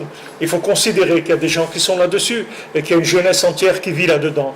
Tu ne peux pas faire abstraction de ça. Donc ça c'est les Sfarim. Sans arrêt, il y a des mises à jour. Et il faut tout le temps avancer, tu ne peux pas t'arrêter. Tout le temps, il faut que tu avances, tu fasses des mises à jour, etc. Alors ça, c'est ce qu'ils font les tzadikim avec leurs Sfarim. C'est-à-dire les Sfarim des tzadikim, c'est du roi HaKodesh, c'est des choses qui suivent les gens là où ils sont. Sans arrêt, sans arrêt. Et celui qui se moque de ces Sfarim-là, tout de suite, il est jugé dans la mort. C'est-à-dire jugé dans la mort. C'est pas qu'on va le tuer, Hachem, il va tuer personne. Seulement, il va devenir un traditionnaliste, c'est tout. C'est-à-dire que sa Torah, ça va être des traditions. Et sa vie, il va la trouver ailleurs. Il va la trouver à la plage, il va la trouver dans la télé, il va la trouver dans ce que tu veux. Mais sa vie, il ne va pas la trouver dans la Torah du tout. Parce que c'est normal, la Torah, elle est morte pour lui. C'est un musée. Si vous prenez le musée et le marché, c'est pas la même chose. Quelqu'un, il va aller au musée. Combien de fois il va aller au musée? Combien de fois il va aller visiter le Louvre? Tous les jours. Mais le marché, vous pouvez aller tous les jours au marché. Même à Ouman, des fois on va au marché comme ça, avec Dan, on se promène au marché et tout. Le marché, il y a de la vie, n'importe quel marché au monde. Pourquoi il y a de la vie? Parce que c'est frais, parce qu'il y a des nouvelles trucs, des nouveaux fruits, il y a des légumes, des fruits de saison, un truc, il y a la criée, les gens y parlent, les trucs, ça circule. C'est agréable. C'est pas comme si tu vas dans un musée. Un musée, c'est la mort. Personne qui parle, pas trop lever la bouche, trop parler fort, pas lever le ton, etc. C'est pas du tout. Il y a pas tu peux pas faire ça. Combien de temps tu veux faire ça? Alors la Torah qu'on va t'enseigner, si on t'enseigne une Torah de musée, alors cette Torah, elle va petit à petit, elle va s'éteindre. C'est tout. Alors c'est pour ça qu'ils sont jugés dans la mort. Ils sont jugés qu'ils vont avoir une Torah qui est morte. Parce que ils vont être jugés dans des excréments. Parce que les maasé, à la fin, leur Torah, ça devient un mamage des excréments. C'est-à-dire, c'est insupportable. Elle devient insupportable. Quand quelqu'un dit, c'est indigeste. C'est-à-dire, c'est insupportable, c'est des excréments. Mamash. C'est-à-dire que c'est le rejet total. C'est le rejet total, c'est-à-dire que personne ne veut entendre ça. Rien qu'il entend des mots comme ça, de cette Torah-là, ça lui monte les nerfs tout de suite. Il ne peut pas supporter. Ça devient indigeste. Voilà où la personne elle se trouve quand elle se moque des tzadikim. Que la mort elle vient de ça, du fait qu'Adam Arishon il a mangé de l'arbre de la connaissance du bien et du mal. Alors ça entraîné la mort dans le monde, la connaissance du bien et du mal. Ça veut dire qu'il a voulu comprendre des choses, essayer de découvrir des choses auxquelles il n'était pas branché, des choses qu'il ne vivait pas. Et ça a amené la mort, c'est-à-dire ça a amené des zones dans lesquelles il n'y avait plus de vérité, par le fait qu'il a été pogam dans la Emouna. On dit que Adam Arishon, il a été pogam dans Emunat Chachamim. Qu'est-ce que c'est Emunat Chachamim? Il devait avoir confiance dans Hachem. Hachem lui a dit, regarde, tu ne manges pas de ça. Mange de tous les fruits que tu veux. Ce fruit-là, tu ne manges pas. C'est tout. Ça suffit. Il n'y a pas besoin de plus que ça. Et il n'a pas pu résister à ça. C'était une tentation trop importante. Il a voulu explorer, il a voulu comprendre, etc. Et avec ça, il entraînait la mort pour lui et pour toute l'humanité. C'est-à-dire que tous les morts qu'il y a dans le monde, ils viennent tous de la faute d'Adam Arishon, du chet d'Adam Arishon. Moi, je me vois au musée de Mapokomacher, comme Rabbeinu, il rapporte ça dans la Torah 61, dans les Kutei Moharan. Alors ça, on a vu maintenant les tzadikim, on a vu les Rechaïm. Donc les tzadikim, c'est ceux qui s'occupent de fabriquer des mises à jour en permanence, c'est-à-dire s'ils font du upgrade, mise à jour du système Android, mise à jour du système truc, des mises à jour sans arrêt. Voilà, ça va mieux marcher, la caméra va mieux marcher, le truc va mieux marcher, le truc. On cherche sans arrêt à améliorer le fonctionnement. Et les Rechaïm, c'est le contraire, c'est des gens qui sont anti-progrès, anti-fonctionnement, ils veulent pas, ils ont peur de perdre le pouvoir, il y a beaucoup de choses qui peuvent être derrière tout ça, mais en tout cas, c'est des gens, ils bloquent tout, ils bloquent. Ils ne veulent pas laisser les choses avancer. J'ai vu dans un documentaire sur Staline, et Marchemont, il dit que sa femme, elle s'est suicidée. Alors, il était très très énervé que sa femme soit suicidée. Parce que pour lui, c'était inadmissible. Comment elle a osé prendre cette liberté de se suicider? Ça, c'était la plus grande claque qu'elle a pu lui mettre. Vous ne pouvez pas lui mettre une plus grande claque que ça. Quelqu'un qui te dit, eh bien voilà, tu vas continuer tout seul, je ne continue pas avec toi. C'était la plus grande révolte qu'il y a eu. Il était très très énervé et très troublé de ça. Comme maintenant en France, il y a un général des armées et tout, il a démissionné. Mais ça, c'est une claque.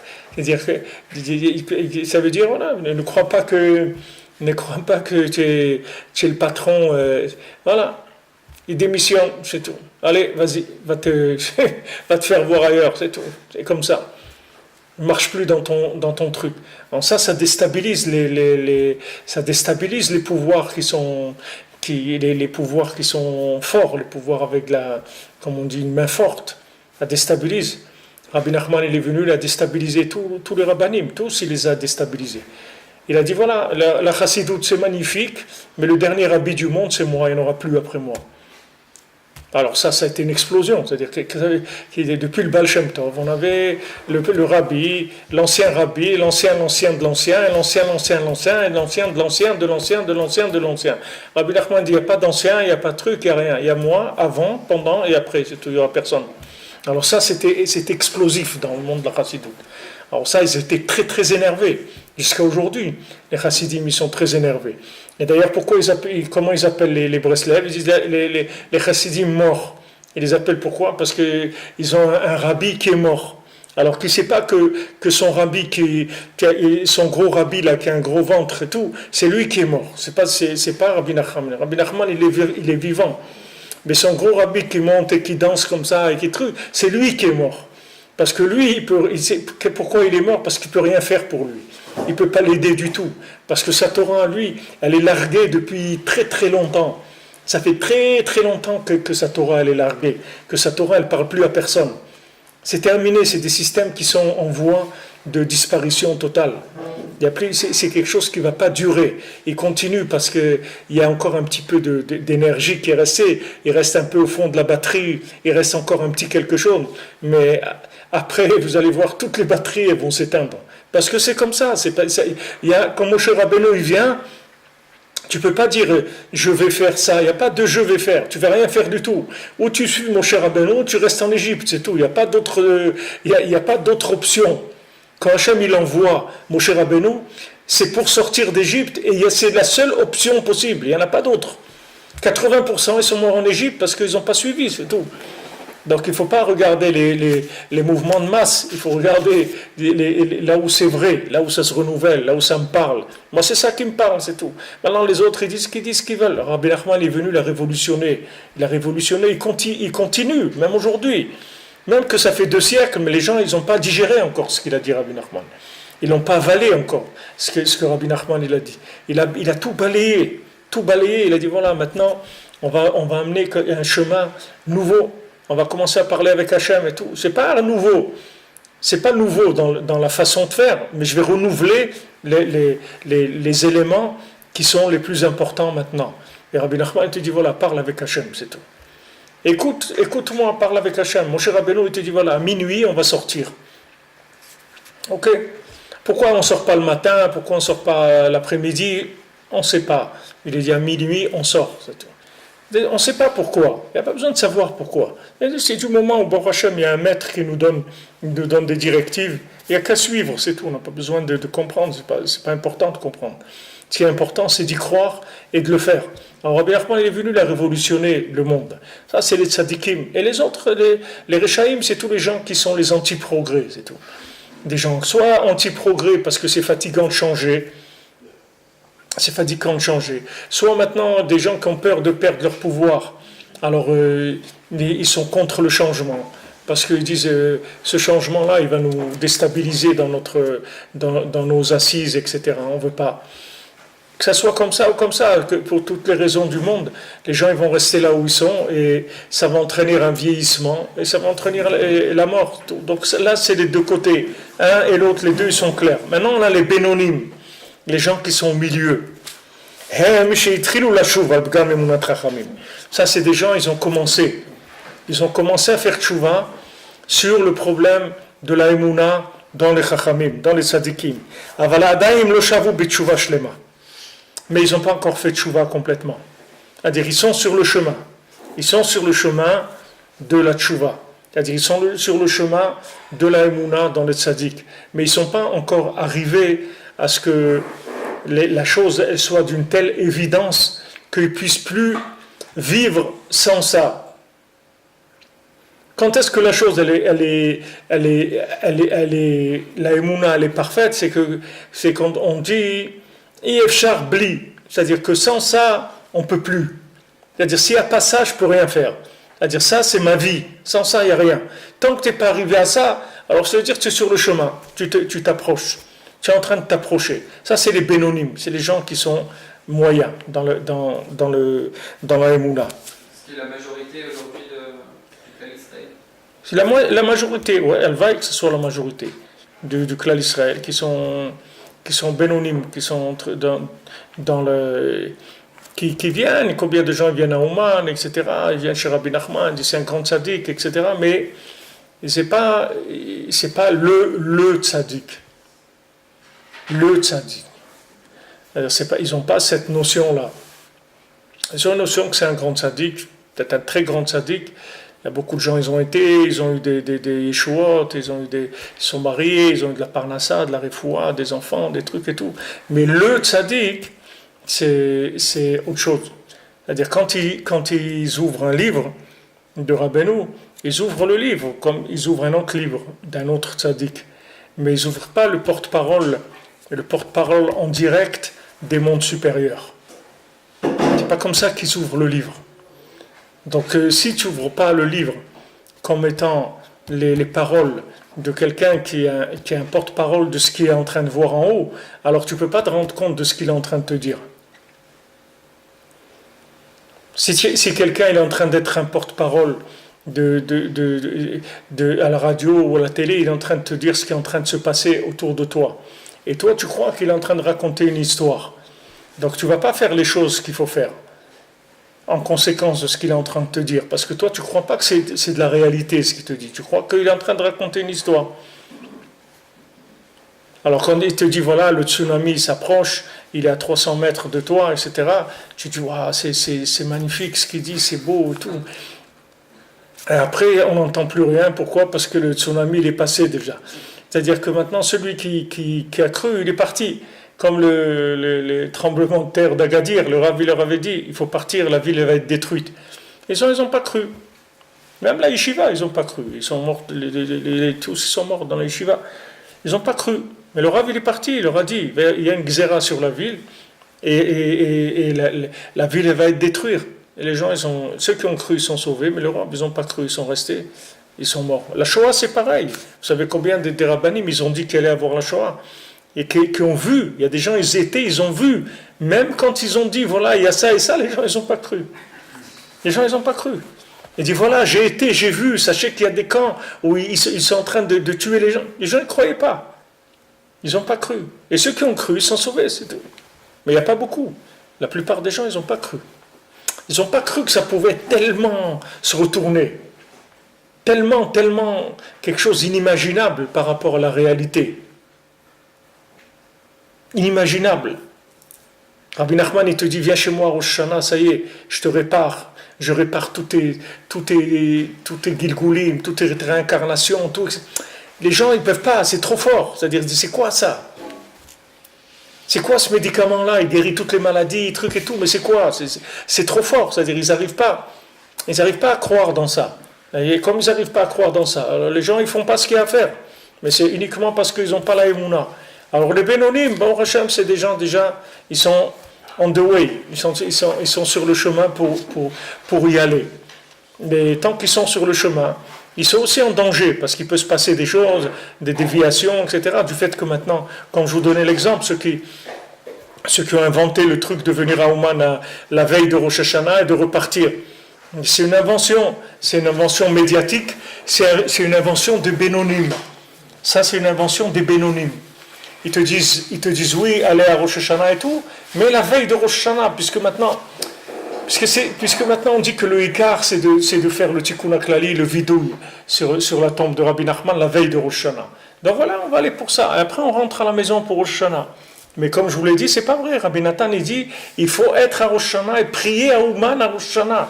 Dans n'importe quel minyan, mais être dans Ouman à Rosh Hashanah, le jour de Rosh Hashanah, et prier dans... Ça, c'est ce qui est écrit Béférouge. Mais maintenant... À l'époque, ils n'ont jamais eu le temps avec les transports de rentrer chez eux, de toute façon.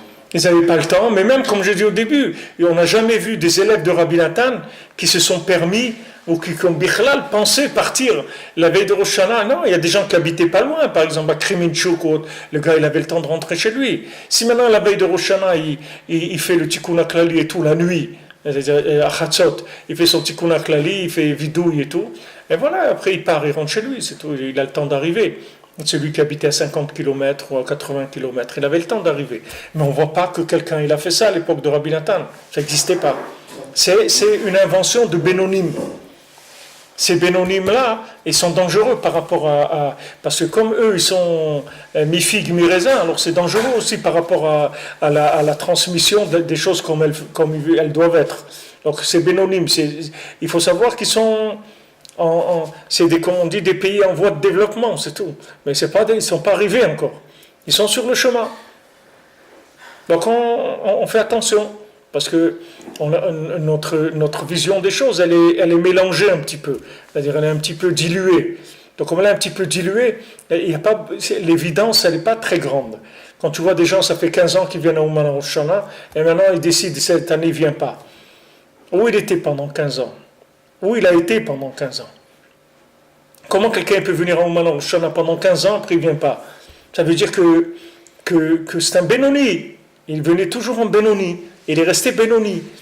Mais il est resté tellement Benoni que après ça s'est retourné. C'est-à-dire qu'à un moment, il devait faire un pas de plus, il n'a pas fait, alors c'est devenu un pas en arrière. C'est pas difficile. C'est-à-dire que Benoni, il est en danger, parce que il a la Emouna, mais elle n'est pas shlema encore. La Emouna, elle n'est pas forte, elle n'est pas complète, elle n'est pas parfaite. Donc, il y a des choses qui peuvent venir se greffer, même s'il ne se rend pas compte. Il y a des choses qui vont doucement, doucement se greffer. Et après, ça devient un problème. On peut considérer aussi que, je ne sais pas si on peut appeler ça pas des stéréotypes, ou des raisons parfois familiales avec le femme, les enfants, etc. On peut considérer ça aussi de la même manière et dire que voilà, ça fait partie des choses, des inventions des Bénonim. C'est des inventions de Benoni, ça aussi. Il n'y a pas un lien. Moi, j'ai des amis... Moi, personnellement, j'ai pas assisté à la Brit Mila de mon fils, le deuxième. J'ai des amis, ils ont perdu leurs parents, ils n'ont pas assisté à l'enterrement de leur père, parce que ça tombait la veille de Rosh Hashanah, ils étaient à Ouman. J'ai vu beaucoup de cas extrêmes, comme des choses extrêmes, mais c'est rien, c'est-à-dire c'était pas une chéla pour eux. Il n'y a pas de chéla. Rabbeinu a dit, il faut être un Rosh Hashanah. Même une fois, quelqu'un il a dit, et Rabbeinu lui a dit, pourquoi il n'est pas là celui-là? Alors ils lui ont dit, il est mort. Il lui dit, alors qu'est-ce qu'il y a s'il est mort? Il dit, il faut qu'il vienne. Non, c'était pas Rosh Hashanah, mais c'était à Shavuot, ça. Mais Rabbeinu lui a dit, alors tu crois qu'avec ça, tu vas t'en tirer? Il est mort, c'est pas les gens ils vont demander au docteur une ordonnance, un arrêt maladie.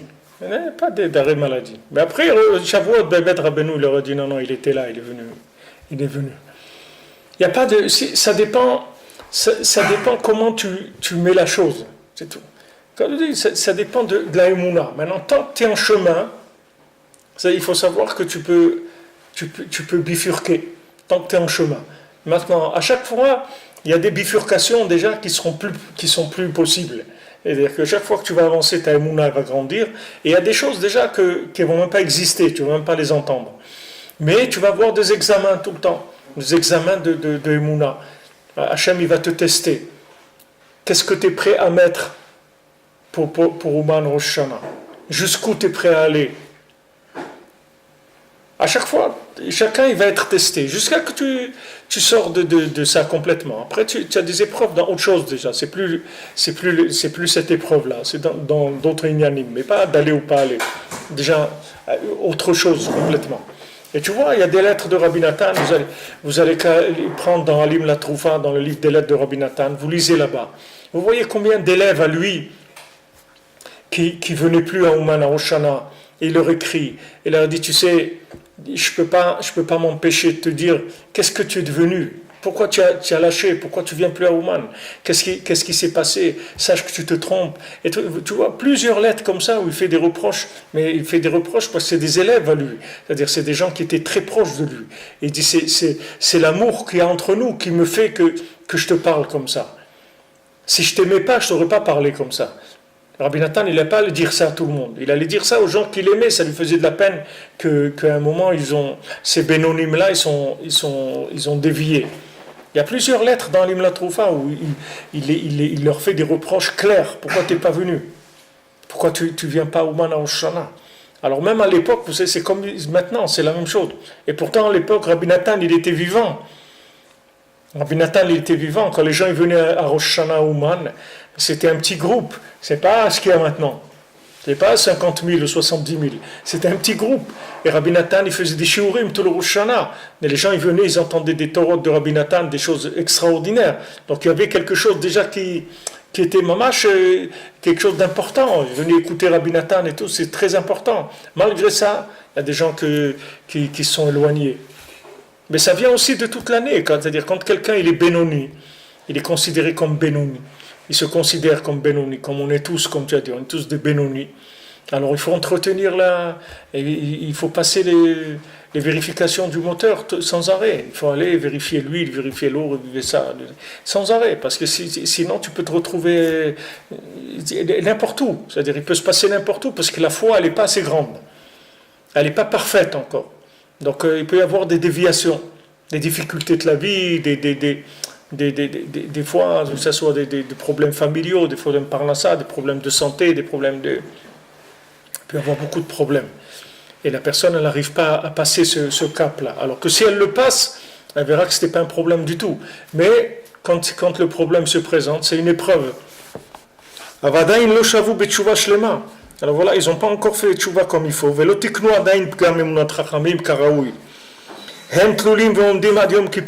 Eux, ils sont en l'air, ils sont en stand-by jusqu'à Yom Kippour. Yom Kippour, Yom Kippour, c'est la fin, c'est-à-dire c'est de la réparation de la Emunat Chachamim. Chez Katav Sham, Shalidé, chez Shavim, Bitshuva, Gam Emunat Chachamim. Rabbeinu l'a écrit là-bas que le fait qu'on fait tchouva sur la Emunat Chachamim, Alidézé Nechshavi Be'enav Asfarim, chez Mitrila, Ayou Be'enav Kelo. C'est-à-dire que maintenant, les livres, ils vont devenir importants à ses yeux. Et au début, c'était pas important pour lui. C'est pas, ok, c'est des livres de Torah, comme d'autres livres de Torah, etc. C'était pas prioritaire. Pas prioritaire. Quand quelqu'un est en train de lire ses analyses de sang, il ne le lit pas comme il lit une publicité sur de la lessive. C'est pas la même chose.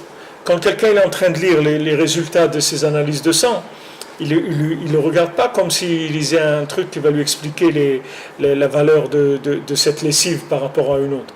Parce qu'il sent qu'il est vraiment concerné, parce que ça parle de lui. Donc ça c'est le lien des Sfarim, c'est-à-dire que il y a des gens qui sont en dehors de la Torah. Alors les livres, ils ne savent même pas ce que c'est. Il y a des gens qui sont dans la Torah. Mais dans la Torah elle-même, Ils ont pas placé les Sfarim dans les priorités qu'il fallait. Ils ne savent pas qu'est-ce qu'on attache comme importance au Chumash, à la Mishnah, à la Gemara, à la Halacha, au Zohar, à la Kabbalah, au côté Moharan. Tout ça, les gens, ils ne savent pas qu'est-ce qui passe avant l'autre. Ils n'ont pas, le schéma pour savoir qu'est-ce qui est le plus important.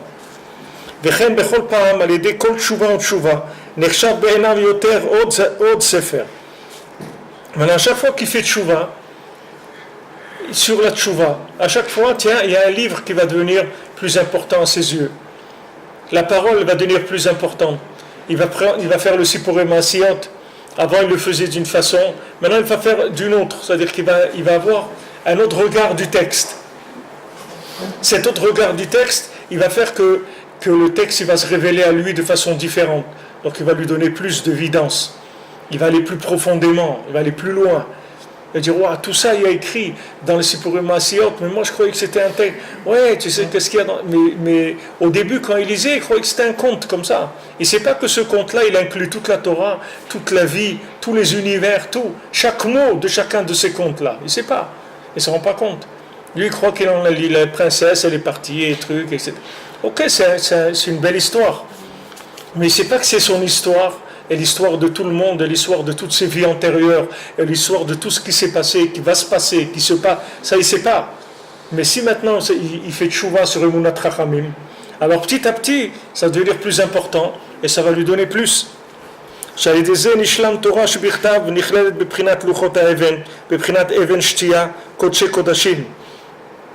Que grâce à ça, maintenant la Torah écrite, elle va s'inclure dans la Torah orale. C'est-à-dire que maintenant, la Torah écrite, elle va prendre toute son importance.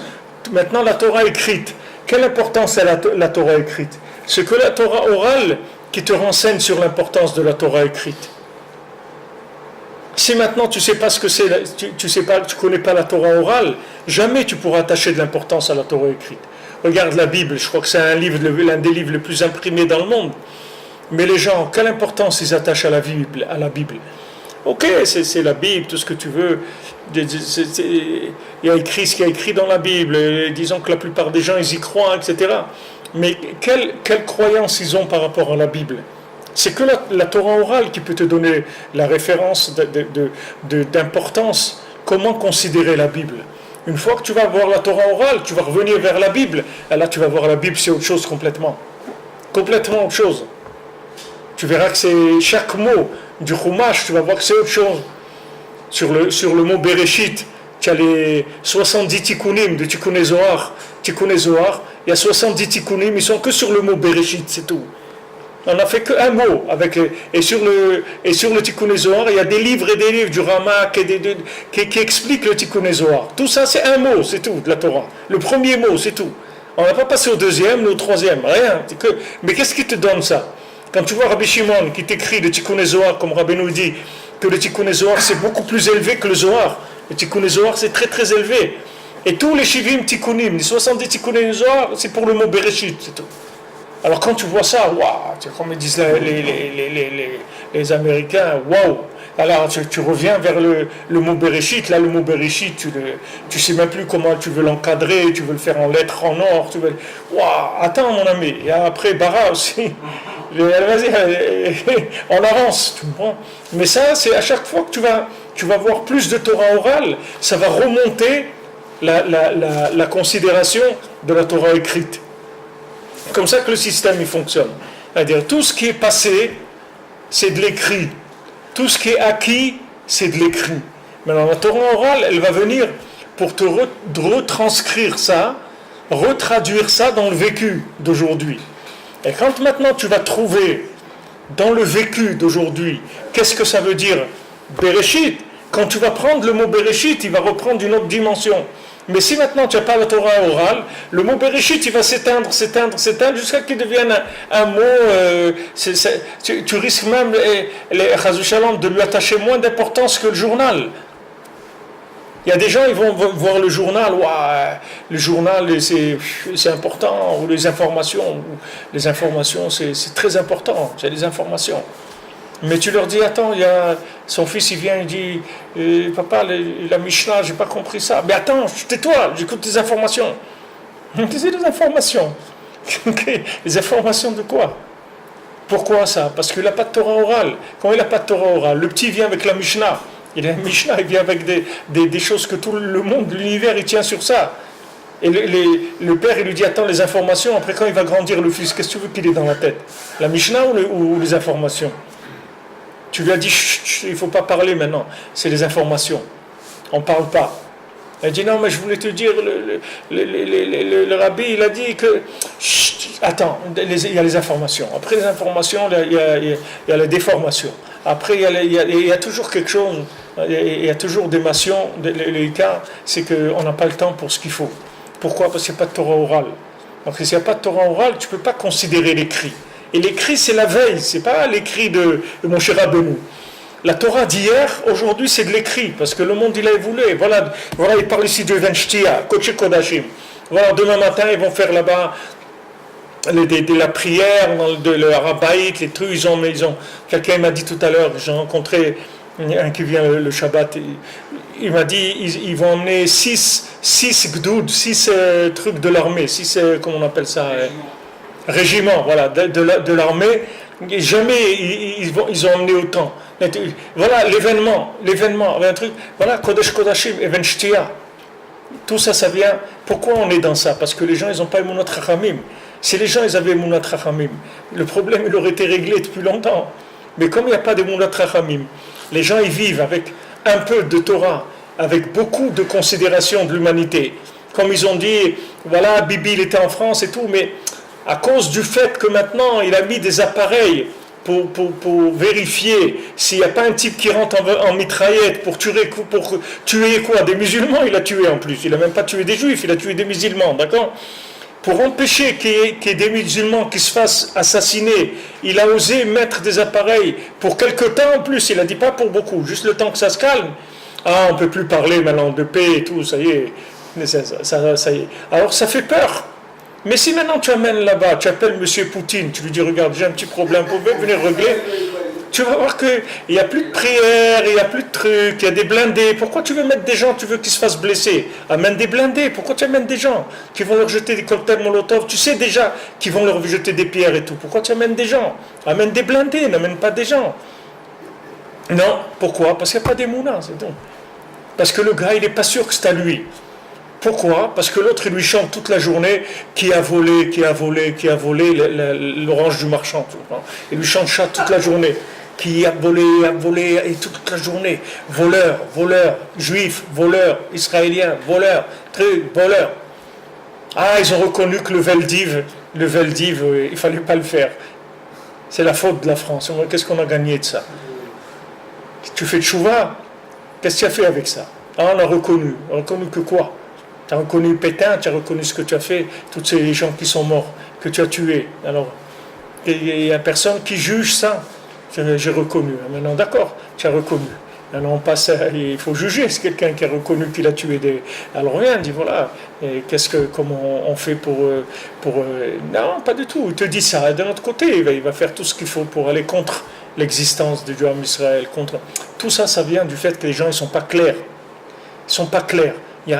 C'est politisé, c'est-à-dire qu'il y a un sentiment en Israël nationaliste, c'est-à-dire qu'il y a un sentiment nationaliste qui a besoin que le monde y reconnaisse. On n'a pas besoin que le monde nous reconnaisse. Le monde, il a besoin que nous, on le reconnaisse. Mais que le monde, il nous reconnaisse, on n'a pas besoin. Nous, on est le peuple d'Hachem. Cette terre-là, c'est la terre que Hachem nous a donnée. On a besoin de personne. Ça, c'est Bereshit, le premier Rashi de la Torah. Ils vont vous dire que vous êtes des voleurs, vous leur dire Bereshit bara Elokim, et Hashamayim vet haaretz koach ma'asav iget le'amo latet lahem nachal et goyim. C'est tout, c'est pas chou. Si tu crois dans ça, tu fais ce qu'il y a à faire et tu remets les choses en place. Parce que les gens aussi, tu les rends fous quand toi-même tu n'es pas clair. Ça rend fou tout le monde. Mais sois clair, c'est tout. Tu vas voir que tout le monde va se mettre à sa place. Si toi tu dis, si maintenant tu as un puzzle, Imagine-toi que tu as un puzzle maintenant, d'accord? Ce puzzle-là, il y a 1000 morceaux, ok? Maintenant, comment tu peux faire? Comment tu peux faire pour aider tous ces morceaux-là à trouver leur place? C'est que toi, tu te mets à ta place, c'est tout. Dès que toi, tu vas te mettre à ta place, maintenant tu vas voir le morceau qui est à côté, il va reconnaître qu'il y a un rond comme ça, un truc, et va dire tiens, il va essayer au moins. Ça, ah voilà, j'ai trouvé celui qui va de ce côté. Et après, tu vas trouver celui qui va de l'autre côté. Et l'autre qui va de l'autre, et l'autre il va trouver, ça y est, il suffit qu'un se mette à sa place. Qu'après tout le monde va se mettre. Si le Ham Israël il n'est pas à sa place, toute l'humanité elle n'est pas à sa place. Si le Ham Israël il doute de cet endroit-là, que cet endroit c'est les Venshtia, c'est le Kodesh Kodashim, c'est l'endroit où il y avait le Bet Hamikdash, c'est l'endroit où la Shrina elle se trouve. Si quelqu'un il doute de ça, mais le monde entier après c'est beaucoup plus dangereux pour eux, parce qu'ils vont se perdre beaucoup plus. Qu'est-ce qu'ils disent les goïms? Ils disent Bet Yaakov, Lechu Venelcha, la maison de Yaakov, allez-y et nous on vous suit. Allez-y, Bet Yaakov, allez-y la maison de Yaakov, allez votre vérité et nous on va se mettre à notre place automatiquement. Ah, le fait que maintenant vous ne vous mettez pas à votre place, ça fait que les autres après ils vont jouer parce qu'eux aussi ils sont perdus. Du moment où celui qui représente la référence il n'est pas à sa place. Alors tu vas avoir plein de gens qui vont raconter n'importe quoi après. Et les gens, ça les rend fous, ça les trouble. Et après, c'est pas de leur faute que les gens après ils sont excités et commencent à faire des bêtises et tout. Parce que celui qui est à sa place, il n'est pas à sa place. Donc ça y est, il y a tout le monde qui va commencer à faire le fou. Mais si tu te mets à ta place comme il faut et tu ne bouges pas de ta place, tu vas voir que tout ça va se remettre en place par rapport à ce qu'il faut. Comme le Ben Melech, dans le Ben Melech et Ben Shifra, tu vois que le fils du roi, qu'est-ce qu'il fait? Quand il arrive devant le trône, il met juste les choses à leur place, c'est tout. Il ne fait pas de choses nouvelles, juste il déplace. Il déplace le lit, il déplace la table, il déplace la menorah, il déplace une rose qui était par terre, il la remet à sa place, etc. Juste il met les choses à leur place. Dès qu'il met les choses à leur place, tout le système il se met à marcher avec une harmonie extraordinaire. Il faut que ceux qui sont devant ils se mettent à leur place. Et après, tout le reste, ça se met à sa place, c'est tout. Ça, c'est le principe des Munat Chachamim. C'est-à-dire que si toi, tu es à ta place, tu verras que tout le reste, ça va se mettre à sa place par rapport à toi. Ne cherche pas à mettre les autres à leur place, mais toi à ta place, c'est tout. Ne t'occupe pas des autres. Les autres, tu vas voir que tout le monde va se mettre à sa place. Mais toi, là, à ta place, à ta vraie place, c'est tout. Considère ta place comme étant la tienne. Donne-lui toute l'importance qu'il faut. Donne-lui toute la considération qu'il faut, tout l'honneur qu'il faut, tout le respect qu'il faut. Tu verras après que tout va se régler. Pourquoi il y a ça? Parce qu'on a des millions de juifs qui viennent pas habiter en Israël. Si les juifs ils se respectaient, ils diraient attends, mes frères ils sont en Israël, mes sœurs ils sont en Israël, qu'est-ce que je fais ici? Qu'est-ce que je fais ici? Alors au moins que je vais aller les aider, je vais être avec eux. On ne peut pas les laisser eux. Pourquoi nous on doit qu'est-ce qu'on a? Bon, on n'est pas des orphelins, on n'est pas des gens on n'est pas des révolutionnaires, on est des gens, les Maasés, on est venus vivre en Eretz Israël, pas pour la parole d'Hachem. Parce qu'Hachem il a dit de vivre en Israël, Rabbi Nachman il a dit il faut vivre en Israël.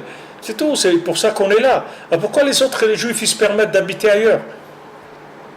Pourquoi au moins ceux qui sont moyens. D'accord que tu me dis, je sais pas, le patron de Apple, ou je sais pas quoi, Apple, il peut pas venir, il a une grosse affaire. Ok, mais combien de gens, ils sont en gage à Sarcelles, à Tric, qu'est-ce qu'ils font là-bas? Qu'est-ce qu'ils font en train de faire là-bas? Manger un bout de pain, ici il y a du pain. Qu'est-ce que tu es en train de faire? Mais par solidarité, viens. Alors s'il y avait 2-3 millions qui venaient, ça y est, tous ces problèmes n'existeraient pas.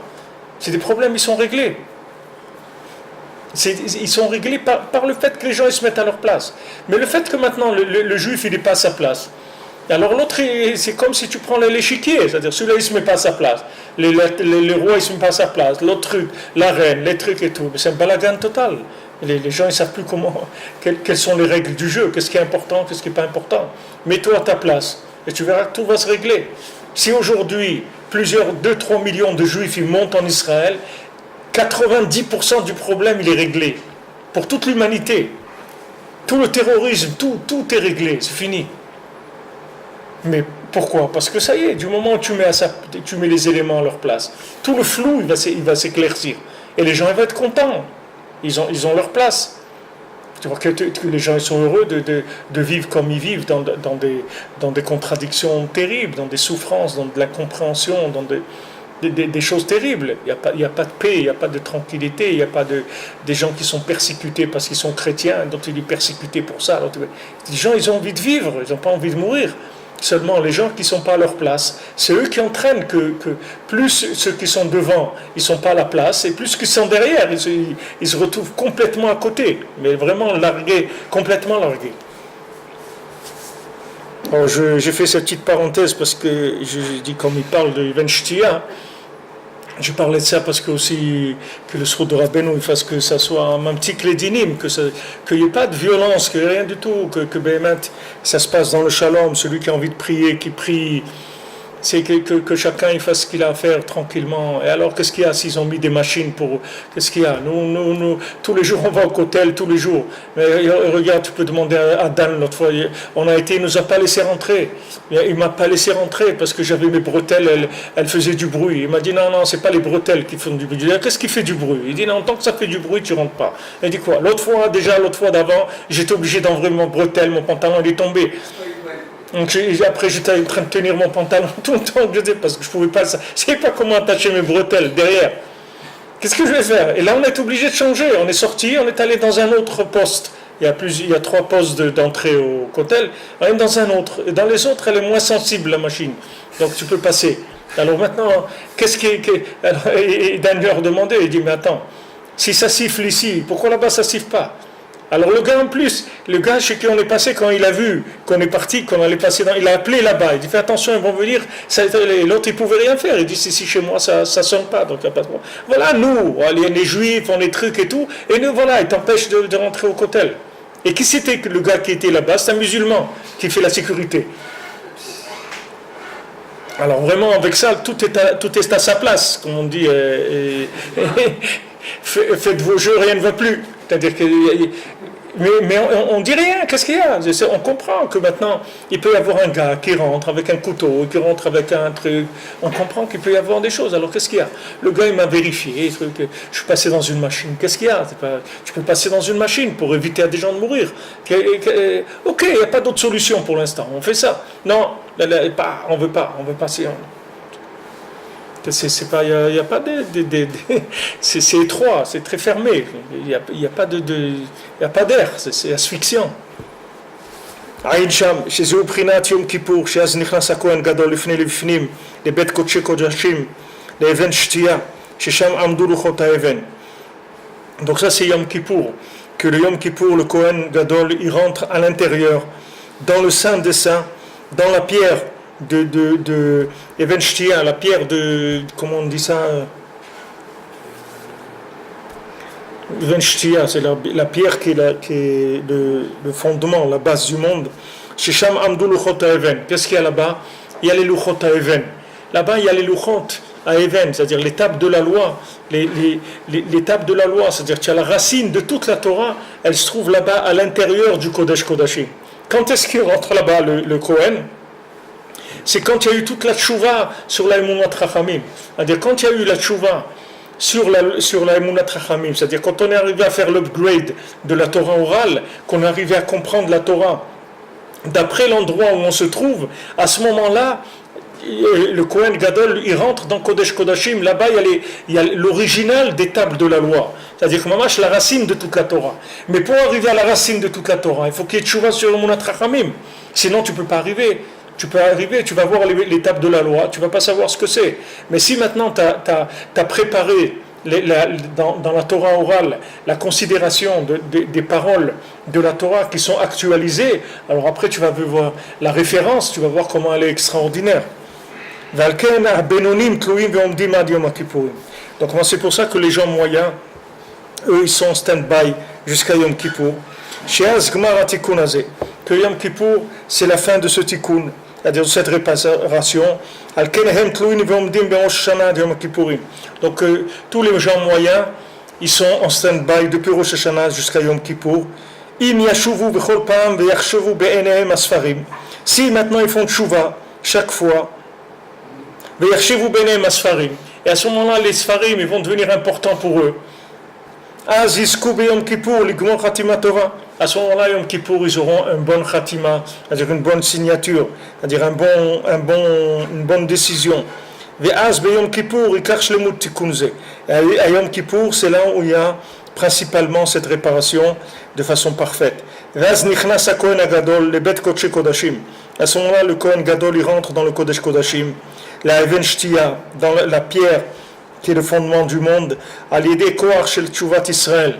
C'est le Koar de la Tchouvat Israël, comme je vous ai dit, c'est-à-dire le fait que maintenant le Ham Israël, il cherche la Emunat Chachamim, c'est ça qui va faire que le Kohen Gadol, il peut rentrer dans le Kodesh Kodashim.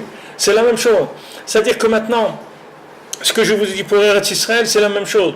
Si maintenant tout le Ham Israël, il vient à Ouman, à Rosh Hashanah, alors Moshiach il vient tout de suite, c'est pas shoot, c'est un calcul qui est très pas shoot. Parce que maintenant, qu'est-ce qui se passe maintenant? Quand tu viens à Ouman à Rosh Hashanah, qu'est-ce que tu fais? Tu donnes du crédit au tzaddik, hein? Parce que tu as confiance en lui, tu viens. Lui, il utilise ce crédit-là pour monter et obtenir en haut plus de miséricorde d'Hachem. Comme si tu prends quelqu'un qui a été élu. Comment il a été élu? Parce que les gens ils sont venus, ils ont voté pour lui, d'accord? Ils ont voté pour lui, ça lui a donné du pouvoir. Maintenant, imagine-toi qu'il y a un homme dans le monde, que tout le monde vote pour lui. Imagine-toi qu'au lieu qu'il y ait un chef d'État, il y a un chef de l'humanité, un homme qui est le président ou le roi de toute l'humanité entière. Mais ce bonhomme-là, il a tous les pouvoirs. Il a tous les pouvoirs. Parce que maintenant, tu prends Macron, il a un pouvoir là-bas, l'autre il a un pouvoir là-bas, Mais imagine que maintenant il y a des gens, comme il y avait avant, comme Alexandre Mogdon ou des gens comme ça, qui dirigeaient des dizaines de pays, qui étaient comme on voit dans la Megillat Esther, combien de dizaines de médinotes qui étaient en dessous de Hachvérosh. Hachvérosh, c'est des dizaines de pays. Alors maintenant, spirituellement, imagine-toi qu'au lieu qu'il y ait 70 000, il y a 15 millions de gens qui viennent à Ouman à Oshana. C'est-à-dire, ils viennent et ils ont la Emouna dans le tzaddik.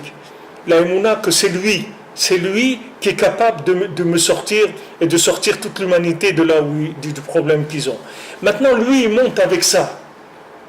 Il rentre dans Kodesh Kodashim, c'est-à-dire il rentre là où personne ne peut rentrer, parce qu'il vient avec les appuis d'en bas. Il va avec les gens qui ont voté en bas. Sinon, il ne peut pas rentrer.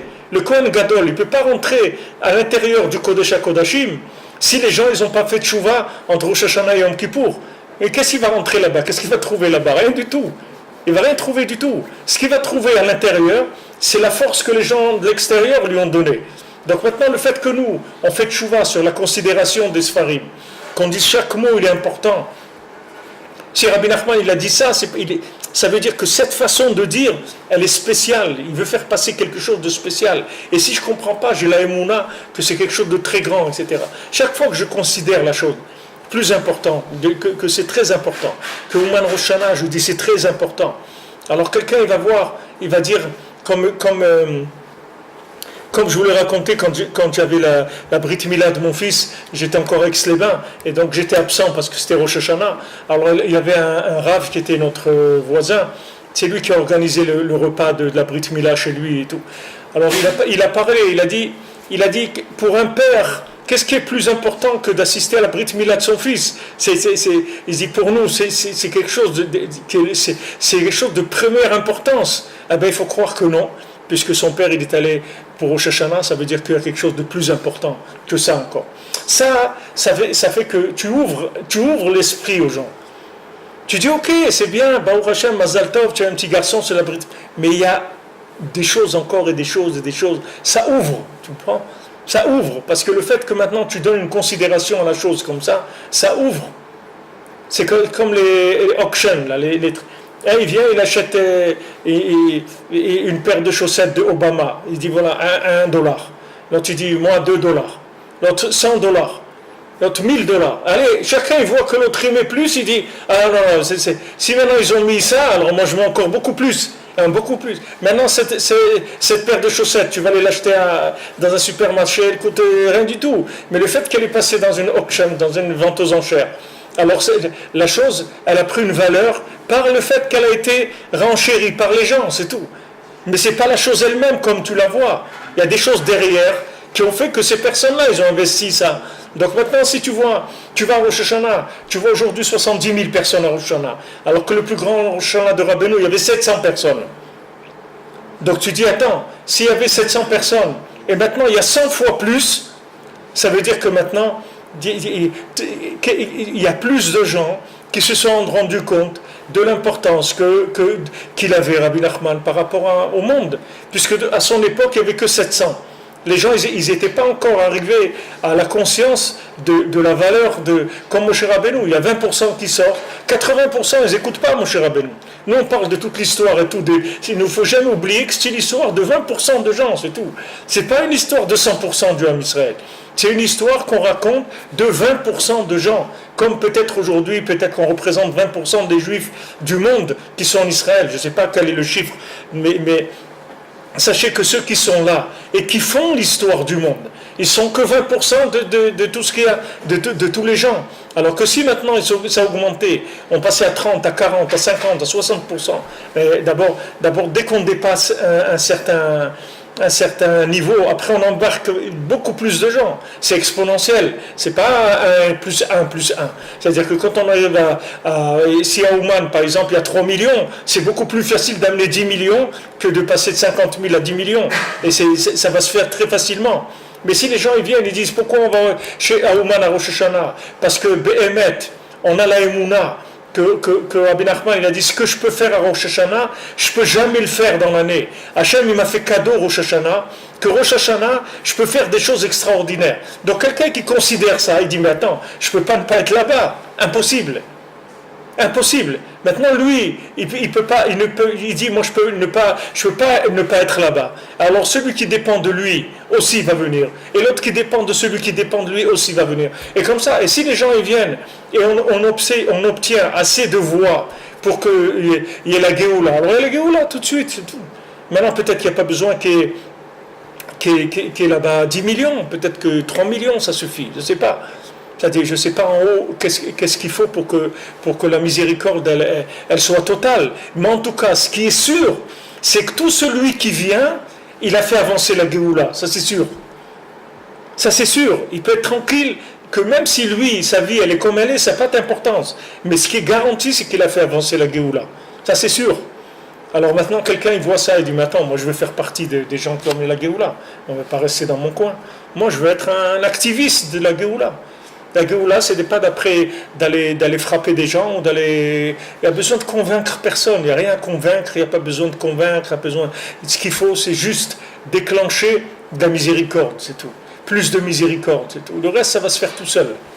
Mais la participation de chacun, elle est capitale. Sinon, le Kohen Gadol ne rentre pas dans Kodesh Kodashim. Oui, qu'est-ce qu'il va aller faire dans Kodesh Kodashim? Il va trouver des pierres. Qu'est-ce qu'il va trouver là-bas? Tout ce qu'il va trouver, c'est selon comment chacun il a fait tchouva sur Emunot Rachamim. Après, il va revenir vers le Chumash, vers la Torah, l'étape de la loi. Il dit, waouh, l'étape de la loi, Amash, des mains d'Hachem. Des mains d'Hachem, l'étape de la loi, c'est quelque chose d'extraordinaire. Alors que s'il n'y a pas toute la Torah orale, cette étape de la loi, tu vas le regarder comme une sculpture de Rodin ou n'importe qui, tu le prends. Tu ne vas pas voir qu'est-ce que c'est quelque chose de la main d'Hachem. Toute la considération qui va être redonnée à l'écrit, c'est-à-dire aux valeurs de base, elle vient de combien c'est arrivé à un upgrade dans le vécu de tous les jours. Quand tu es arrivé dans un monde comme ça, avec l'internet, avec l'avion, avec la voiture, avec le portable, avec tout ça, tu es arrivé à trouver le chemin. Avec tout ça, tu es arrivé à trouver ton chemin. Ça ne t'a pas empêché de trouver ton chemin. C'est ça qui va faire monter le tzaddik plus. Ça va donner plus de valeur à ce qui est à l'intérieur. Mais si maintenant il y a une coupure, c'est-à-dire qu'il y a l'extérieur et l'intérieur, ça y est, c'est terminé. C'est terminé. La Torah, elle est devenue autre chose. Elle a été complètement falsifiée. Comme les gens ils font réforme, ils ont vu qu'une femme elle monte au Sefer Torah, elle met les tefilin. Alors qu'est-ce qu'on est en train de faire avec ça?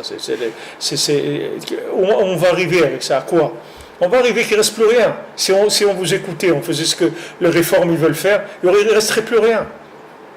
Il ne resterait plus rien du tout. Parce que du moment où la personne elle a dénaturé les choses dans la Torah orale, elle a fait autre chose, ça y est, elle est sortie de la continuité, c'est terminé.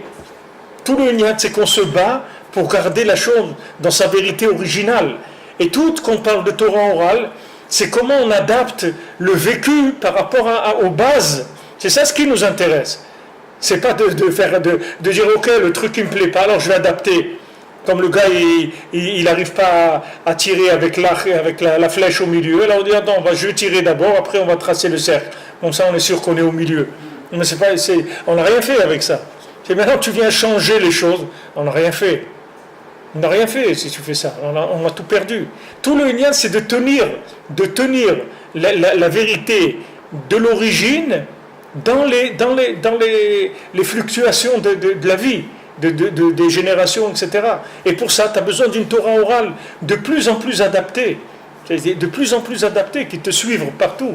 Et si maintenant tu arrives à t'attacher à la Torah orale et à garder la connexion à la Torah écrite grâce à la Torah orale, alors le Kohen Gadol, il rentre dans Kodesh HaKodashim, l'homme Kippour, et il pardonne les fautes de toute l'humanité, c'est fini, c'est réglé.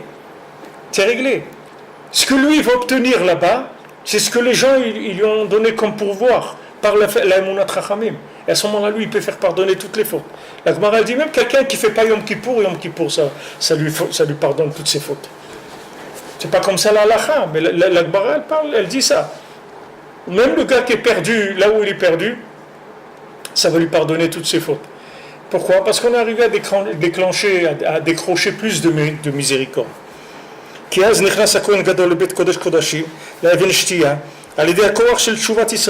le corps de Tshuvat Israël. Que grâce à ça, il y a plus de livres. Puisqu'on a considéré les livres, donc il y en a plus. Plus on considère quelque chose, plus c'est important, plus ça se diffuse, plus ça se connaît. Et à ce moment-là, la Torah elle rentre dans l'Even Shtia, c'est-à-dire elle rentre dans cette pierre-là, la pierre qui est la base du monde, qui est l'endroit du Beth Amikdash, du Kodesh HaKodashim. Toute la Torah elle s'inclut là-bas, que c'était la base, c'était la première pensée de l'humanité. Tout ça grâce à Emunat Chachamim. Le point de départ, c'est Emunat Chachamim, c'est-à-dire que tu as confiance que le tzaddik, ce qu'il te dit de faire, c'est la vérité adaptée à la génération et à toi exactement. Comme on dit, par exemple, le Baal Shem Tov, il dit que d'être Melamed, lui-même, le Baal Shem Tov, c'était un enseignant des enfants. Et il a dit, c'est très bien d'être Melamed et tout. Rabbeinu, il est venu, il a dit, c'est pas bien d'être Melamed. Il ne faut pas être Melamed. Rabbeinu, il a changé. Mais Rabbeinu, il peut changer ce qu'il veut, parce que c'est le tzaddik de la génération. C'est pas une halakha que c'est bien d'être Melamed. Le Baal Shem Tov, à son époque, il a vu que c'était bien comme ça. Rabbeinu, il est venu, il a dit, ça, c'est pas bien aujourd'hui. Rabbeinu, d'après la génération, elle a vu que ça, c'est plus un métier qu'avec ça, on va s'attacher à Hachem, etc. C'est plus la façon de faire. Mais ça, Rabbeinu, il est libre de faire ça. Pourquoi? Parce que c'est le tzaddik de la génération. Rabbeinu change rien au Shulchan Aruch, mais maintenant, dans les façons d'approcher la Torah, il te donne des priorités, il te donne des façons de vivre la Torah. Ouman Rosh Hashanah, c'est pas écrit dans Bereshit. Abraham Avinu n'était pas Ouman à Rosh Hashanah. Je comprends, Yitzhak et Jacob ne visitaient pas. Mais Rabbeinu est venu, il a dit il faut venir chez moi à Rosh Hashanah, c'est tout. Il a dit il faut faire Hitbodedut tous les jours. Il faut dire Hitbodedut tous les jours. Peut-être le Gaon de Vilna, il n'a pas dit il faut faire Hitbodedut tous les jours. Mais Rabbeinu est venu, il a dit maintenant c'est ça. Et si maintenant tu as confiance dans ça, c'est ça qui va permettre d'aller plus profondément dans le Kodesh Kodashim, dans le Saint des Saints. Qu'est-ce que c'est là-bas? C'est la miséricorde totale. Si on arrive à toucher l'intérieur de façon profonde, alors c'est une miséricorde totale, et ça veut dire que le monde il est sauvé de façon gratuite totalement, uniquement par la confiance des gens qui sont à l'extérieur.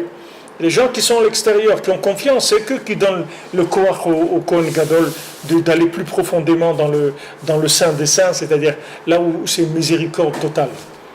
Le Saint des Saints, ça veut dire miséricorde totale. Il y a plus on fait plus de compte, c'est fini. On regarde plus quelqu'un qui est bien, ça n'existe pas, ni quelqu'un est bien, ni quelqu'un n'est pas bien. C'est comme des concerts. Hein. Au milieu du concert, ils ouvrent les portes, et tout le monde rentre. Il n'y a pas celui qui a payé, qui n'a pas payé, c'est pas important. Et là, c'est la même chose. Le Kohen, il rentre, mais maintenant son degré de pardon de miséricorde qu'il va tirer, c'est combien le Ham Israël a fait tchouva sur Emunat Chachamim.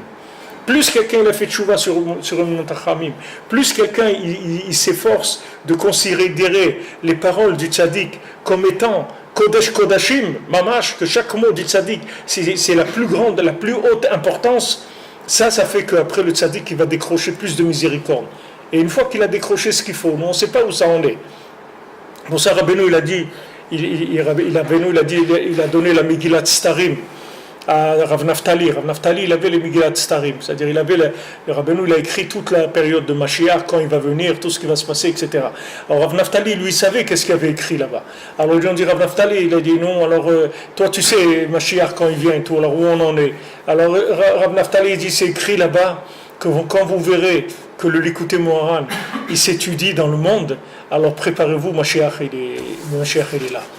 Quand vous verrez que le monde il a accepté le Likutei Moharan et il se met à l'étudier parce que c'est devenu un livre important, à ce moment-là vous pouvez prouver, c'est-à-dire l'imminence de Mashiach elle est là, c'est-à-dire alors ça c'est écrit dans la.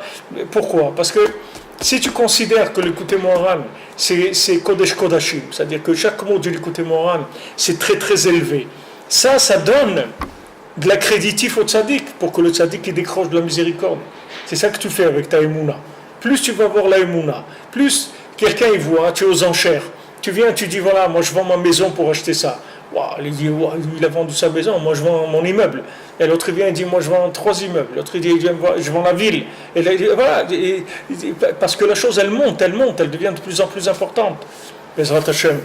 Chez Shabbat Shalom, que des bonnes nouvelles, Bezrat Hashem, qu'on soit zoché, qu'on ait le mérite, Bezrat Hashem, de considérer Rabbeinu, de savoir qui c'était Rabbeinu. Comme il disait Rav Israël Ber au dessert, il disait Rabbeinu, vous savez qui c'est Rabbeinu? Qui est-ce qui sait qui c'est Rabbeinu? Rabbeinu, qui est-ce qui sait le Rebbe? Qui est-ce qui sait? Les gens ils croient que Rav Israël, il a fait. Rav Israël, c'était un homme, il considérait Rabbeinu comme vous voyez dans toutes les lettres qu'il a écrit à Zalman Shazar et tout. Qu'est-ce que c'était pour lui Rabbeinu? Rabbeinu, tu sais qui c'était Rabbeinu? Tu sais qui c'est Rabbeinu? Tu sais qu'est-ce que ça veut dire Rabbeinu? Tu n'as pas commencé à toucher encore. Et tu savais que c'est Rabbeinu, le monde il aurait changé complètement. Tout s'est alloué dans ça, dans les Emunat Chachamim.